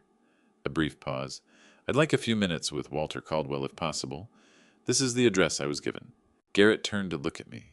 What was in his face had never been there before across all the months I had watched him watch me, not the practiced monitoring, not the warmth shaped like warmth. This was something else, unguarded. The vertiginous fear of a man whose carefully constructed architecture has just registered an unexpected sound at its foundation. Dad, careful, do you know this person? I looked at Clifton. Clifton looked at me. 2 things arrived in that glance simultaneously, a question and its answer. Ready. And, yes, I know. We haven't met, I said, but please come in. Garrett's hand closed on the door frame. This really isn't a good time. It's fine. I stepped back to make room. A few minutes won't hurt anything. I'm not busy. 4 seconds of silence followed. Then Garrett stood aside. Clifton came into the kitchen. Garrett shut the door behind him and positioned himself against it, and the 3 of us filled that small space in an arrangement that had the quality of something irreversible. Without waiting for an invitation, Clifton took a seat at the table, folded his hands on the surface, and regarded Garrett with the composure of a man who had chosen his moment carefully and was aware of having chosen well. This won't take long, he said. Garrett's eyes moved to me. I tended to my tea. Through the window, the last pale light of the Sunday afternoon was leaving the harbor. Somewhere in the rooms above us in the north bedroom, with no camera pointed at its door, my wife sat in a chair, keeping a promise to herself not to squander a single minute of what remained. 3 more days, that was what I had told her. 3 more days, and Clifton Burrell would be seated on our side of whatever table came next, rather than appearing unannounced at the door. Tonight, he was at the door, but he was inside it. That was what mattered now. Clifton left at 11:40. I didn't follow him out. Garrett had gone upstairs to his office 40 minutes earlier, after Clifton concluded a conversation that applied exactly calibrated pressure, specific enough to unsettle, ambiguous enough to be unprovable, the signature of someone who understood how much a well-constructed system could absorb before it demanded a formal response. Garrett said nothing when Clifton stood. He simply climbed the stairs and pulled his office door shut, and the sound of it had the particular weight of a man quietly revising his understanding of his position. I gave the house 15 minutes to settle. Then I went upstairs to the north bedroom. Miriam wasn't in the chair. She was at the window on her feet, one hand resting against the frame, watching the harbor. Not for scenery. She had always used that view as a compass, a fixed reference when other things were shifting. She heard my step and turned, and what I saw in her face under the lamp had been absent since September, an unguarded, unsoftened clarity. Clifton handled that well, she said. The ventilation gap along the east wall carries sound directly to the kitchen. I've been listening for 6 weeks. She moved to the chair and settled, pulling the notebook onto her lap. Garrett is frightened. I could hear it. I've never heard that from him before, not that kind. I sat on the edge of the bed. He'll act soon. People frightened like that either cut and run or push down harder. He'll push, Miriam said, no hesitation in it. Walking away from something unresolved isn't in him. She turned several pages near the back of the notebook, pressed the page flat with her palm, and looked up at me. Walter, I've been holding something back. I needed us to be far enough in that it couldn't be undone before I told you. That cadence. In 43 years, I had encountered it perhaps 4 times each time before something that reordered my understanding of a situation I believed I had fully accounted for. Tell me, I said. In 2018, when Gerald was drawing up the estate documents, she stopped, started again with the care of someone who has thought about sequencing. After Garrett's second venture collapsed in Hartford, I went to Gerald separately, asked him to build something outside the joint accounts, outside the POA entirely. I kept it from you because I didn't want you to read it as a judgment on your son. Her eyes didn't move from mine. I needed to still be capable of being wrong about him. What did you build? Something in the way her hands rested on the notebook told me the answer was going to reframe the entire map. An irrevocable trust. Massachusetts Uniform Trust Code Section 410. Assets transferred into it cannot be reclaimed by the grantor. They're beyond the reach of creditors, and no agent holding a power of attorney, durable or otherwise, can touch them. She let that settle. Garrett's control over our finances was real. For the trust, it was never real. Not for a single day. The room held its quiet. What went into it? I asked. This house. The deed moved in November 2018. Harrogate House is trust property. Gerald holds it as trustee of record. I'm the sole beneficiary. You're named as contingent beneficiary. She glanced down at the notebook. And a separate investment account funds from my mother's estate. She gave me the figure in the same even tone she used for any information she had checked thoroughly. Approximately $840,000. I sat with that. $430,000 extracted across 47 transfers. Each one a deliberate act, each one a brick in something Garrett had assembled with patience and method over 11 weeks. And the whole time underneath it, invisible to him, untouched, a structure holding the genuine core of everything we'd built across a lifetime. He had never looked for it because it had never occurred to him that his mother might have moved first. He dismantled everything he could find, I said slowly, and left the only part that mattered entirely alone. Yes. Nothing in her voice resembled satisfaction, only the particular weariness of someone who has spent 58 days underground, being confirmed, in a fear they had carried alone for years and had prayed was unfounded. A sound in the hallway. Rufus's stride, the shorter, deliberate pattern I could pick out from any other in the house now. He came to the doorway, registered Miriam, then me, and read what was in the room, the way he read every room he entered. Gerald says the trust documents came through cleanly, he said. All pages. He looked down at the tablet. He also says to tell Mrs. Caldwell she should have mentioned she kept a copy in the sublevel. A pause. And that the trust changes the criminal picture, proving that Garrett understood the trust existed and locked Miriam away specifically to seize control of it. That opens an entirely different count. Massachusetts General Laws, Chapter 265, Section 26, Criminal Coercion tacked on consecutively. I asked how many years that added. Up to 10, Rufus told me, stacked on top of everything financial. Miriam let out a small sound, something the throat makes when relief and bitterness arrive at the same moment, and neither wins. Tell Gerald I ran that trust without any help from him. Rufus keyed the message in without any change in his face. I sat looking at my wife, at that notebook balanced across her knees. 63 pages. Date snatches of overheard conversation timestamps. Written by hand, the work of a woman who had concluded somewhere in a basement that mere survival wasn't the point. She intended to walk out carrying proof. The partial transcripts, I said. Garrett's calls through the gap in the ventilation. 14 entries, she told me. Dates, rough times, summaries of what she heard. 3 separate calls with someone he only ever called V. No surname, but the account numbers spoken out loud twice. She wrote those down. She raised the notebook slightly as if the pages themselves were the evidence. Account numbers captured from thin air by a research librarian, armed with 58 days and a notebook wedged against a crack in the wall. Rufus moved the tablet to the windowsill. He turned to look at Miriam with the kind of care that surfaces when a situation has outrun whatever professional framework a man usually reaches for. Mrs. Caldwell, he said, his voice low. My brother's name was Owen. Miriam studied him for a breath. I know, she said. You have his eyes. Rufus offered nothing back. He tucked the tablet under his arm and walked out, drawing the door shut behind him. I crossed the room and settled into the chair beside Miriam. Through the glass, Marblehead Harbor stretched out flat and lightless beneath a sky without a moon. Below us somewhere, Garrett sat in his office with his fear laid out like a spreadsheet, working toward his next move, blind to the fact that the ground under his feet had been caving in for 6 years. 5 days, I said. Her hand came down over mine. 5 days, she said back. And above us in the wall, the ventilation gap went on, breathing quietly in the darkness, done with its secrets. The flight reservation landed at 4:17 a.m.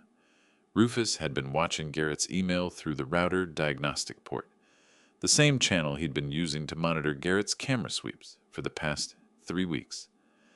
Boston to Zurich, wheels up Tuesday at 7:45 a.m. One-way business class, the name Garrett Harold Caldwell. Passport number verified against the Wi-Fi registration Garrett had submitted to the internet provider 2 years ago. Rufus pushed the details to my prepaid tablet at 5:52 a.m. I hadn't slept. I rang Gerald at 6. First ring he picked up, which told me he'd been awake well before I called. I saw it, he said before I got a word out. Rufus sent it to me 20 minutes ago. He's running, I said. He's running, Gerald said back. Which gives us 37 hours before he clears domestic jurisdiction, and every warrant we've assembled turns into a treaty negotiation with a foreign government. Silence, not the kind that means uncertainty, but the kind that means a man is ordering his steps. The AG's office can't wait until tomorrow. The formal filing goes in today. I can put it on the desk by noon. Just say the word. You have it, I said. And the notary trap. Everything accelerates together. Gerald's tone carried a flatness that comes from having rehearsed contingencies until they stop feeling like contingencies. The framework's been sitting ready for 4 days. What I need now is to activate the office, get Harlan Vesper's involvement onto the record, and put Garrett in the room. Harlan Vesper, the name Rufus, had surfaced from Miriam's notebook, matched to the account numbers Garrett had read aloud, above the ventilation gap cross-referenced against the structured transfer records and a Massachusetts securities database. Harlan Vesper, 53, a licensed financial advisor out of Back Bay whose firm had routed 11 of Garrett's 47 transfers through his intermediary transactions. Not a bystander, a partner in it. How do we nail down Vesper on record? I asked. That's where Clifton Burrell comes in, Gerald said. Clifton put 6 years into securities litigation before he went out on his own. He and Vesper have a professional acquaintance, the way men in that world register each other's existence without ever extending actual trust. He's prepared to make contact today, lay out the evidence, and hand Vesper a decision. What kind of decision? Cooperate or face the same exposure? Those intermediary transfers put Vesper under the same structuring statute as Garrett. If he comes forward, hands over documented proof of Garrett's directives, the routing details, the sequence of events, the AG's office will weigh his liability on its own terms. Gerald let a beat pass. Clifton thinks he'll take the offer. Vesper has people depending on him. Garrett hasn't earned that kind of devotion from anyone. I turned it over in my mind, those account numbers, in Miriam's handwriting in the back of a notebook that had lived in a basement for 58 days. What it said about a man that he could recite those figures aloud, directly over his mother's head, never suspecting she was beneath him writing every word down. Do it, I said. Rufus slipped in through the side entrance at 8:15, while Garrett was still in the shower. He came through to the kitchen carrying his toolbox and the tablet, his face wearing the look of a man who had burned through sleep some time ago and found something harder to run on. Vesper got back to Clifton at 7:50. Rufus said, keeping his voice away from the ceiling, he wants immunity terms on paper before he'll sit down with anyone. Gerald is drawing those up now. He'll cooperate. Clifton said. Vesper went silent for roughly 30 seconds after Clifton put everything in front of him. Then he said. Rufus glanced down at the tablet. He said verbatim, Garrett told me the old man wouldn't remember any of it. The kitchen held that sentence in the air for a moment. He was wrong about that. I said, yes, Rufus said. He was. The shower cut off somewhere above us. Garrett ran like clockwork, 12 minutes between the water stopping and his feet on the kitchen floor. Reliable as a tide table. That gave me 11 minutes. The notary office, I said. Take me through the whole thing. Rufus put the tablet on the table. Gerald has a colleague and attorney named Bertram Keene, who keeps an office in the financial district. We use that space as the staging point. The story we give Garrett is that he's been reached about a documentary amendment to the estate trust, a routine procedural filing needing his signature in his capacity as secondary executive. Rufus paused. Garrett is convinced he holds that status. The way Gerald worded the original documents allowed Garrett to read secondary executive authority into them. He reads them wrong. So he walks in on his own. He walks in because he'll think the signature extends his grip on the estate. What is it he's actually signing? Rufus stopped himself. Go ahead. What does he actually put his name to? A witness declaration that he is Walter Caldwell's son and sole designated agent. Rufus held my gaze. The instant that signature goes down in that office, he has sworn to his own identity and his role under oath. At that same moment, Gerald submits the elder abuse complaint to the AG's office. The bank records travel to the federal prosecutor, and Clifton walks through the door carrying Vesper's cooperation agreement. He paused. The whole machine runs in one room inside 1 hour. 11 pieces falling into place in a financial district office on a Tuesday morning. Garrett's footsteps hit the stairs. 4 minutes, maybe. The call has to come from me, I said fast. If Gerald's name is on it, Garrett won't move. He's been reading Gerald as a threat for months, managing him at arm's length. But if I'm the one calling confused, asking him to come because the paperwork is beyond me, that's a different thing entirely. That's already written, Rufus said.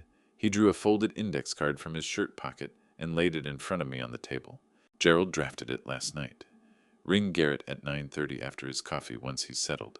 Tell him Gerald's office reached out, that a document needs his signature, that you don't follow what it means, and you'd feel better if he were there. I read the card through once. Then I looked back at Rufus. 4 months of frightened. One more performance is nothing I need to rehearse. Garrett's feet hit the bottom step. Rufus collected the tablet, snapped the toolbox shut, and disappeared into the utility corridor, unhurried, seamless as though the kitchen had never held him at all. I tucked the index card into the pocket of my robe and faced the doorway. Garrett came in dressed hair in order, phone in hand. The look he turned on me had been sharpened since Sunday.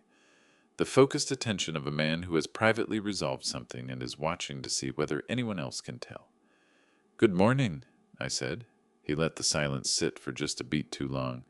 Then good morning, Dad. He set his phone on the counter face down. I filed that away.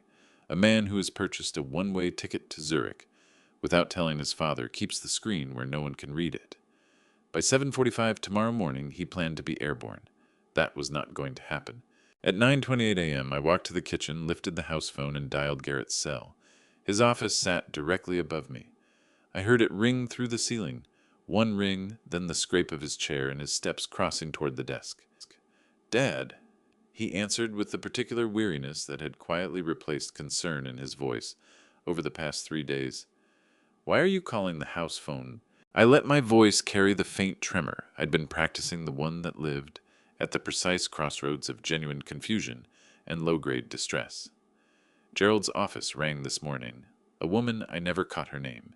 She said there was a document, something about an amendment to the estate, a secondary executive filing. She said your signature was needed today. I let a beat pass. I don't follow it. I wrote down what she told me, but I can't make out my own handwriting now.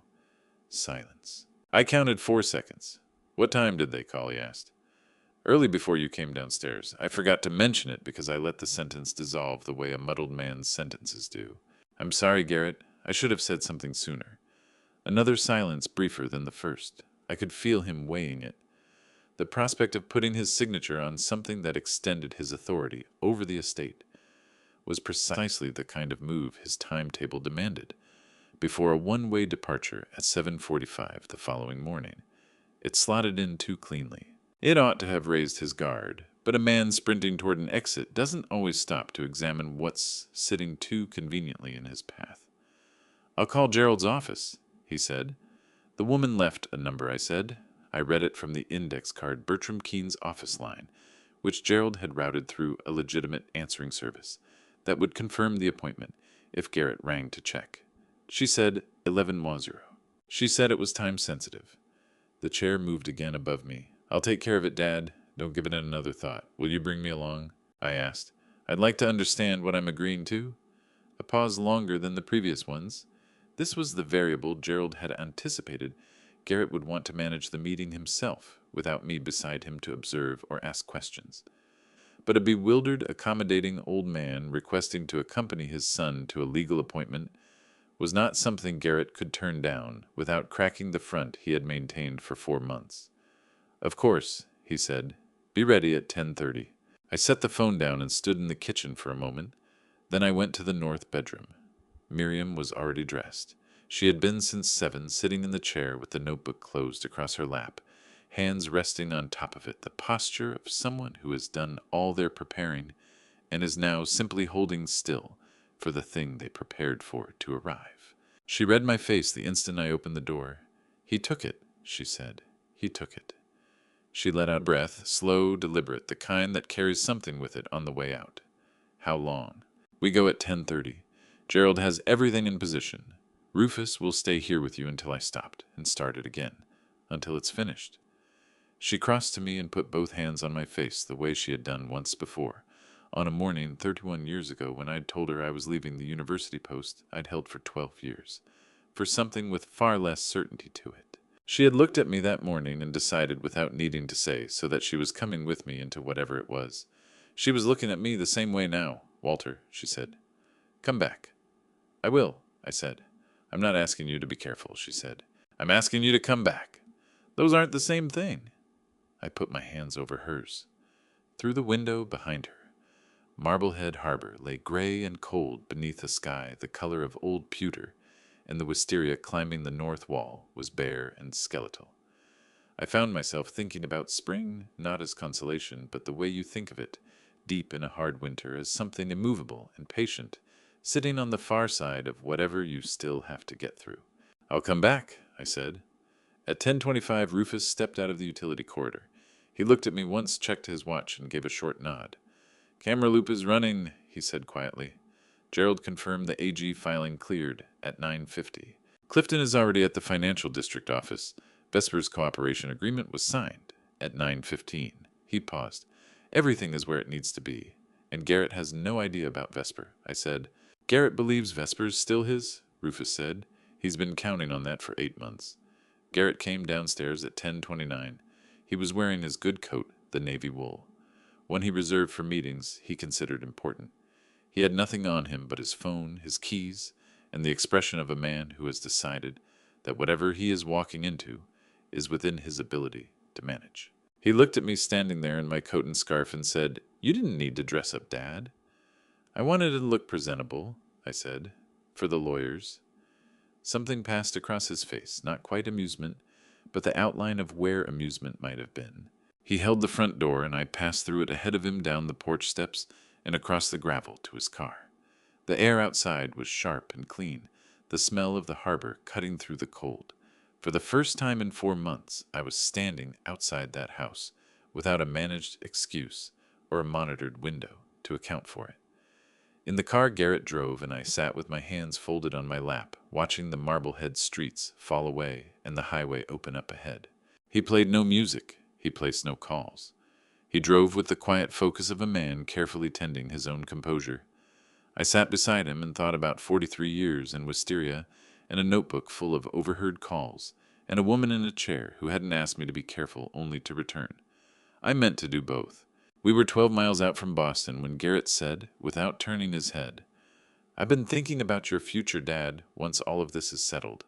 There are some very good facilities. Garrett, I said. He glanced over. Just drive, I said. He faced the road again. The highway stretched out before us, gray flat, and running straight toward a room in the financial district where everything he had spent 8 months constructing was waiting to come apart at the seams the moment he walked through the door. He drove. We pulled onto Federal Street at 10:52 a.m. Garrett fed the parking meter without being asked, a small automatic gesture of control, the kind that had built up over 4 months into something he no longer registered doing. I stood on the sidewalk and looked up at the building. 12 stories of glass and limestone, the sort of financial district address that conveyed seriousness without making a show of it. Bertram Keene's office was on the 9th floor. Gerald had selected it with care, a legitimate space, unremarkable, with a conference room that had 2 doors, and a sightline from the reception desk that Clifton had mapped out 3 days prior. Garrett held the lobby door. I went through ahead of him. In the elevator, I watched his reflection in the brushed steel doors. He was doing what I had spent 38 years teaching students to recognize the thing that happens to a face when a person is holding 2 competing versions of events in their head at once. A slight over-smoothing of expression, the jaw held just a fraction too rigid, the eyes moving in small patterns that had nothing to do with reading the floor numbers. He was rehearsing. I had watched students do exactly this before oral examinations for 3 decades, and I knew it precisely for what it was, the final run-through of a performance that is about to face its test. The distinction between Garrett and those students was this: they had always been performing for me. Garrett believed he was walking into a room of lawyers, who took him for the most capable person present. He was not ready for a room full of people who had been taking him apart for months. The elevator opened on 9, a clean, spare reception area, a woman at the desk who confirmed our names and pointed us down a corridor to the left. Garrett moved ahead of me. He always moved ahead of me. One more habit of control he had stopped examining. I followed at the pace of a man whose actual urgency was 20 years younger than the one he was showing. The corridor ran 40 feet. I had 40 feet. Garrett, I said. He slowed without fully stopping. I want to ask you something before we go in. He turned part way, not all the way, the stance of a man prepared to offer a limited hearing. We're nearly late, Dad. It won't take long, I said. My voice stayed mild, softened at the edges with uncertainty. That measured, slightly confused tone I had been running for 4 months, deployed here with a care he couldn't detect, because the idea that it was intentional had never entered his thinking. Did your mother say goodbye to you before she left in September? Not an idle question. On the drive down, I had thought through exactly what I needed each possible answer to reveal. A yes locked him into the story he'd already given me. A no blew a hole in it. His account had Miriam departing on her own terms. Explanations offered everything orderly and chosen. The distance between those 2 responses carried no weight by itself in a courtroom, but it would show me in the next 4 seconds how thoroughly he had rehearsed his version and how quickly instinct would kick in to defend it. He came to a full stop. She said goodbye to me. A yes, in other words. What did she say to you? A beat of silence. She said she needed space, that she would be in touch. Did she embrace you? This pause stretched a half-second past the previous one. In casual talk, that gap means nothing. In someone managing a fabrication, it means everything. Yes, he said. She always came at me from the left. When she hugged, I said, keeping my voice easy. That shoulder surgery she had back in 2015, her right side never came all the way back. Did she come from the left this time? Garrett rotated to face me entirely. Something was happening to his expression, a quick, visible recalculation moving across it, management, giving way to something more guarded. I watched the shift with the cool attention of someone who spent nearly 4 decades studying what a person's body betrays, while their mouth is still composing the answer. I couldn't tell you which side, he said. Of course not, I said, a small thing to remember. I resumed walking.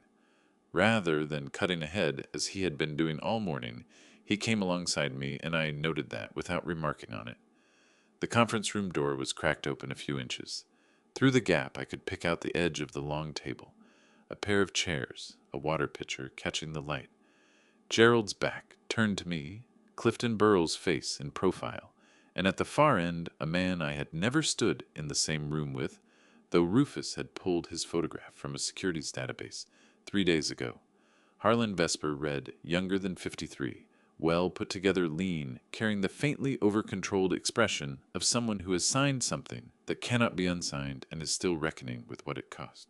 He had his eyes on the table when Garrett shouldered the conference room door open. Garrett clocked him inside the first half-second.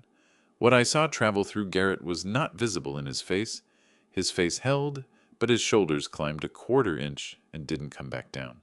"Harlan," Garrett said. The voice was steady, remarkably steady. "I didn't know you'd be here." Vesper looked up, held Garrett's gaze for a moment, then let it go. That particular form of evasion that belongs to a man who has already spoken at length about the person now standing in front of him and who understands what those words have triggered. Garrett. Vesper offered nothing further. Gerald got to his feet. Mr. Caldwell, Walter, have a seat, please. He indicated the two chairs on the near side of the table, opposite Clifton and Vesper, with the easy authority of someone entirely at home in this room. There are documents we need to work through. Garrett didn't sit right away. He stood just inside the doorway, and I watched him assemble it. Vesper there, Clifton across from him, Gerald composed and unhurried. Chairs positioned as they were. He was fitting the pieces together at the speed of a man sharp enough to see a pattern forming and seasoned enough to know that showing he'd seen it was its own kind of admission. He sat. I took the chair beside him. Gerald laid a document on the table. The witnessed acknowledgment, 2 pages clean, print formal layout precisely as Rufus had walked me through it. Garrett examined it the way you examine something you already suspect is a snare and are trying to locate the trigger. This is a standard secondary executive confirmation, Gerald said. It sets out your position in the estate structure for the AG's supplementary review. We need your signature on page 2 with Mr. Burrell as witness. Garrett's eyes went to Clifton. Clifton returned the look with the even composure of a man who has spent 20 years in rooms like this one and has nothing personally riding on Garrett's state of mind. "What is Harlan doing here?" Garrett asked. "Mr. Vesper's serving as financial witness to the account structure," Gerald said. "It's standard practice for supplementary estate filings where intermediary transactions are involved."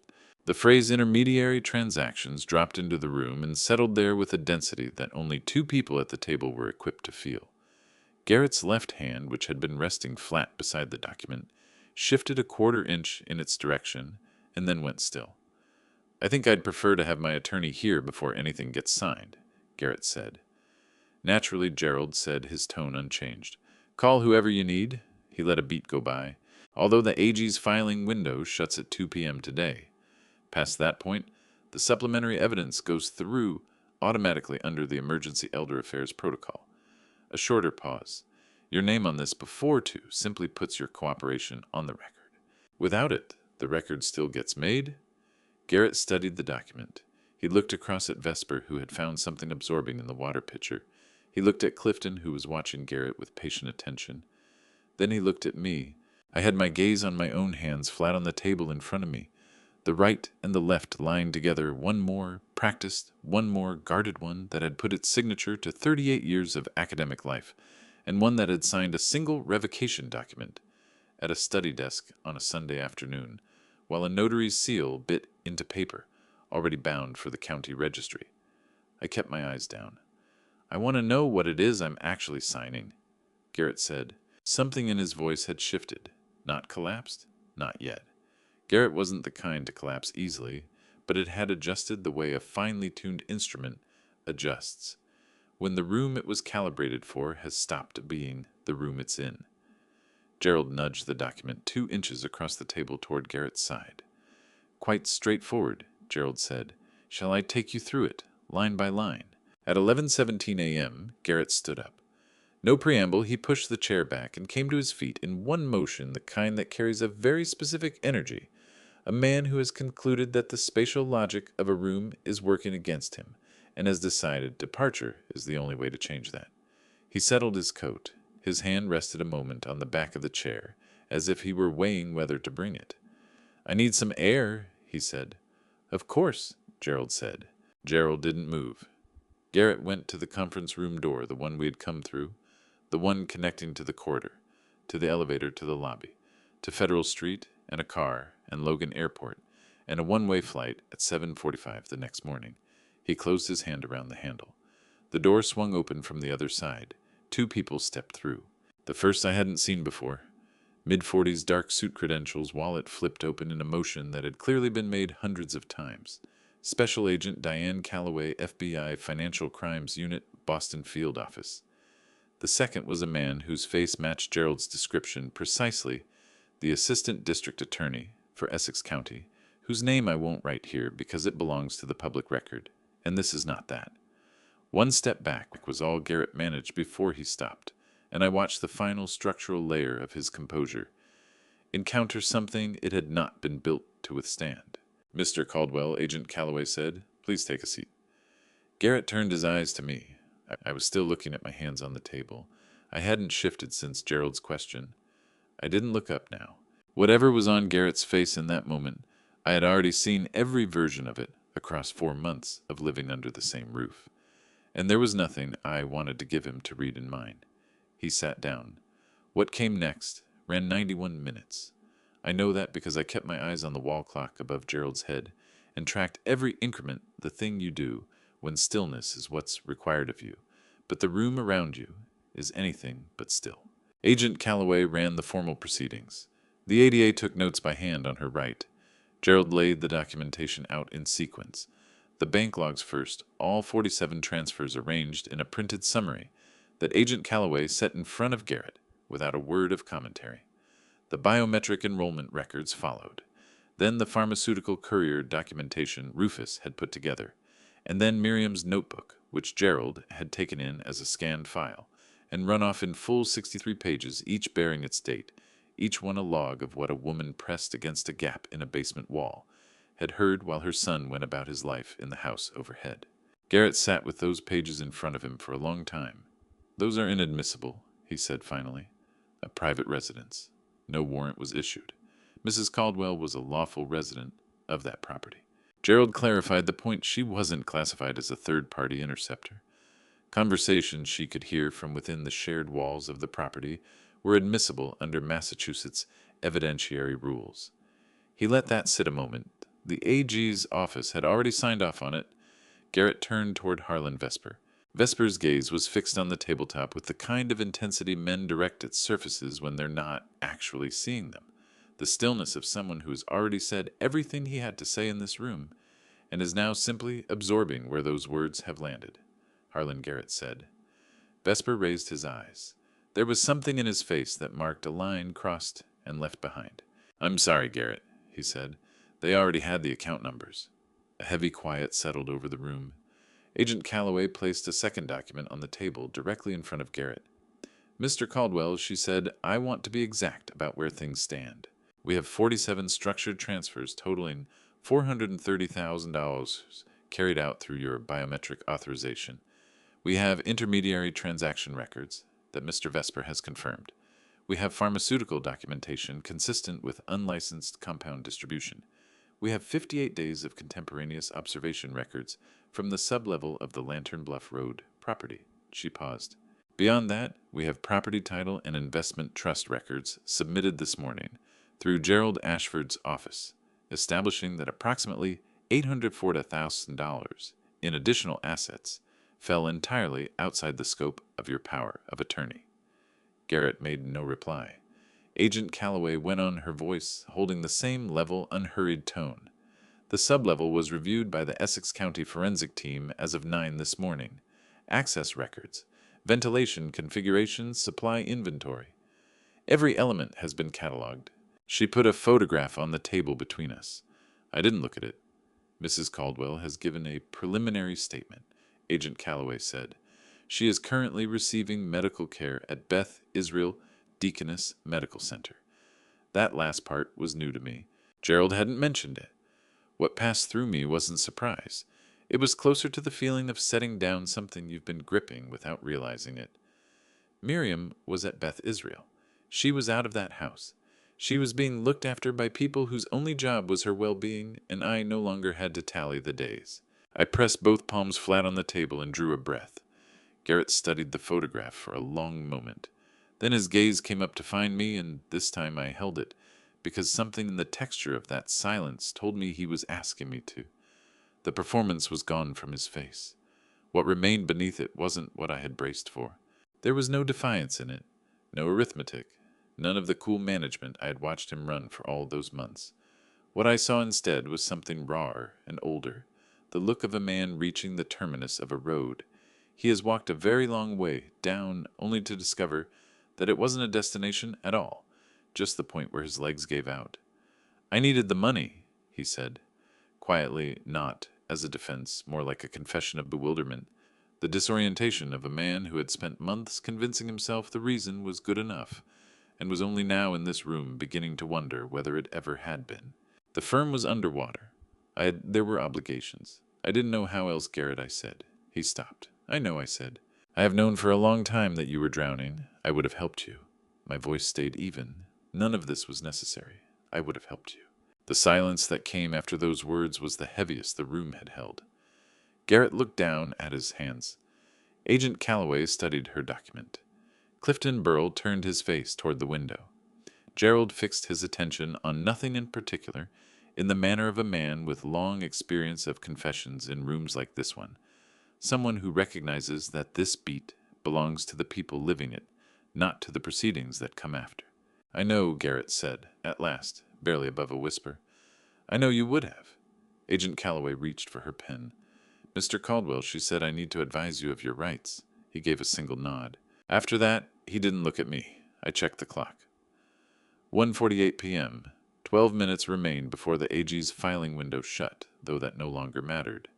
Gerald's phone showed 3 messages from Rufus Kane, each containing the same single word, timestamped 9/7, 9:52, and 11:30 a.m. Stable. Miriam was stable. The house was stable. A room, when the thing that needed to happen inside it has finally happened, finds its own kind of equilibrium. I laced my fingers together on the table and let the process run its course. Miriam came home on a Thursday, not to Lantern Bluff Road. That address was a sealed crime scene for 11 more days held by Essex County Forensic Services, while technicians worked through the sublevel, the pharmaceutical cabinet, the camera network, and the entire apparatus Garrett had constructed and believed no one would ever find. She came home to Gerald's guest room in Brookline. Gerald had offered it without being prompted in the understated way he handled most things that carried weight.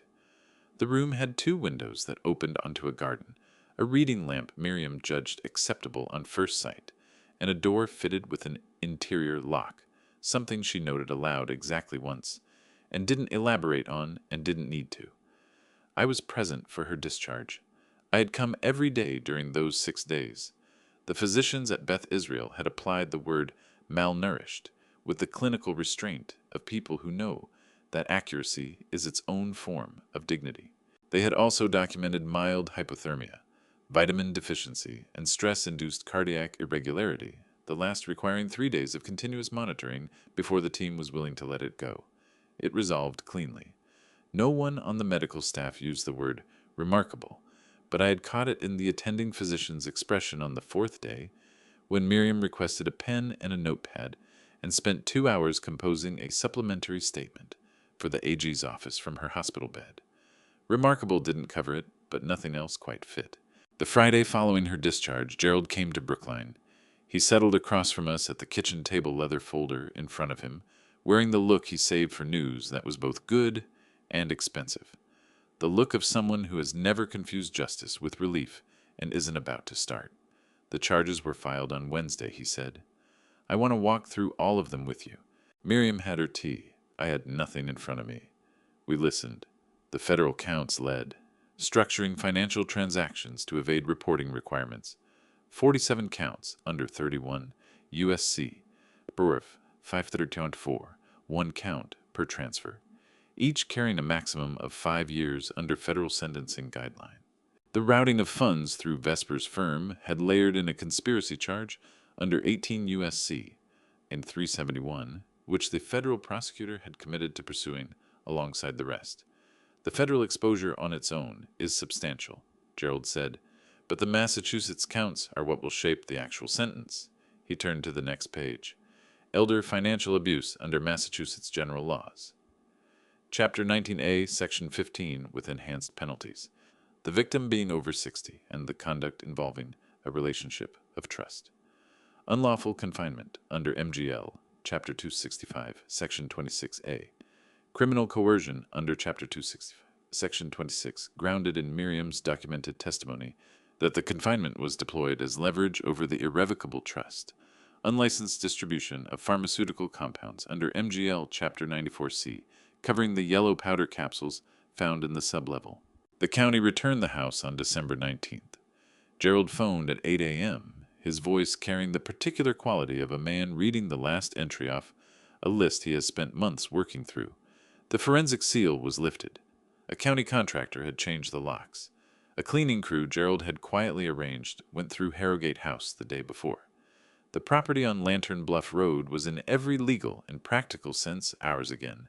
I told Miriam over breakfast, She was sitting at Gerald's kitchen table, second cup of tea at her elbow, working on a letter in the notepad she'd kept close since the hospital, addressed to someone she hadn't named, and I hadn't inquired about because she had her own order for things, and what she needed from me was not questions, but presence. She looked up when I said it. She set her pen down. Her gaze dropped to the table the way it did when she was settling something privately, something that didn't need to be talked through. "Tomorrow," she said. "We'll go tomorrow." We made the drive on the 20th. The morning arrived clear and sharply cold, the bone-dry cold of December that carries no wind, the kind that makes everything appear sealed behind glass. Marblehead Harbor came into view, gray-blue and motionless winter light spread flat across it, offering no warmth but a quality of honesty I'd always valued above warmth. Then the tree line along Lantern Bluff Road, then the crunch of the gravel drive, and then the house itself, unchanged upright, having stood in that spot for 31 years, and registered nothing of what had unfolded within its walls. I cut the engine.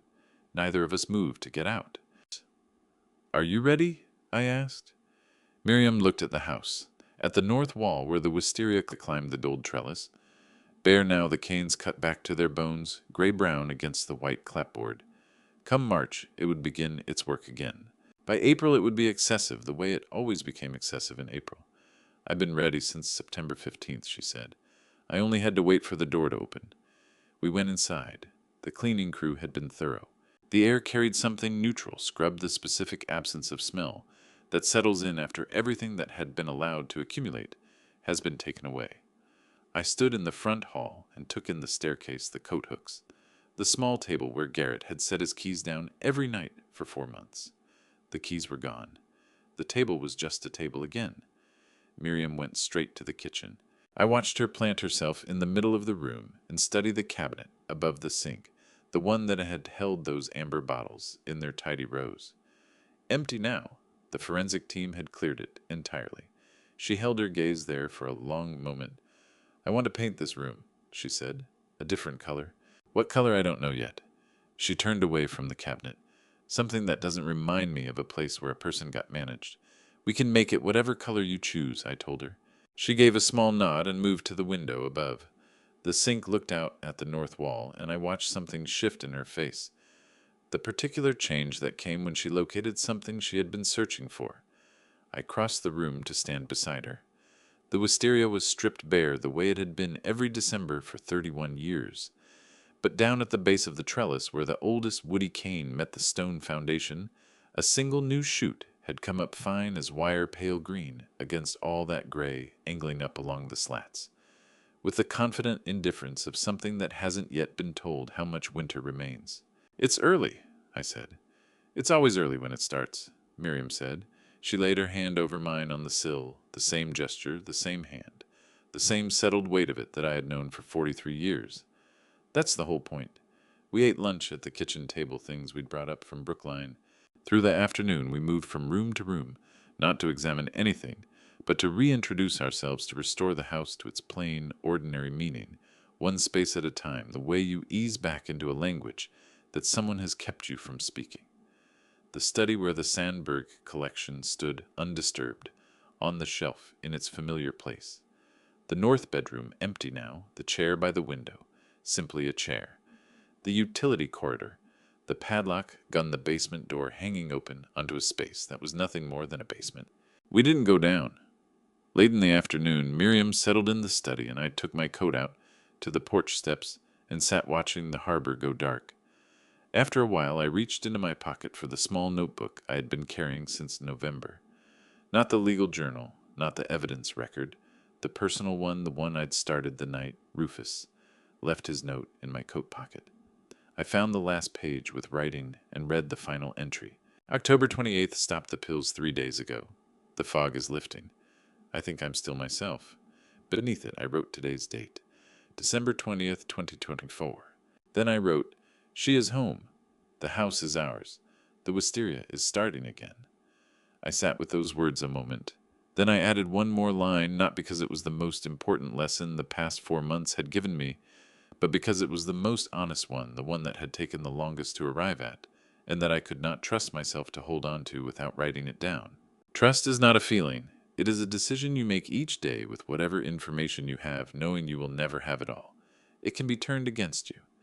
It can also be the only thing that leaves the person you are fighting for still whole when the fighting ends. I closed the notebook.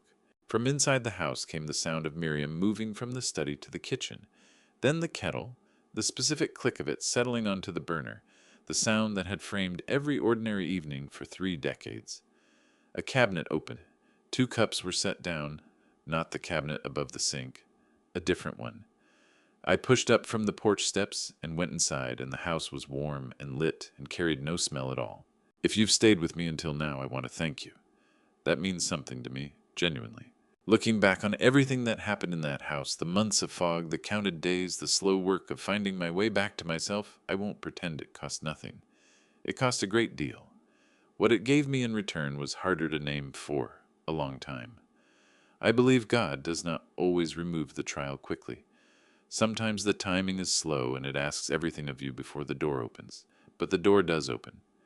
Miriam knew that. She had been waiting behind it since September. Here's what I carried out of all of it for whatever it is worth to you. Pay attention to what changes around you quietly. Fog doesn't always come from weather. Sometimes it is manufactured, and the people nearest you hold the switch. If someone you love moves through legal documents without explaining them, ask the question. Ask it twice if you have to. The discomfort of asking is smaller than the cost of not asking. An irrevocable trust is not just a financial instrument. Used with forethought, it is a wall that protects what matters from the people who believe they already own it. And this above everything trust is a decision made daily with incomplete information. It can be turned against you. It can also be the only thing that leaves the person you were fighting for still whole when it is over. Choose carefully who receives it and do not stop choosing. If this story settled something in you or reminded you of something you've been putting off, I hope you'll share it with someone who needs to hear it. Leave a thought in the comments. I read them. And if you haven't already, please subscribe to Family Revenge Stories. There are more of these waiting for you. Thank you for being here. Take care of yourselves and of the people you love.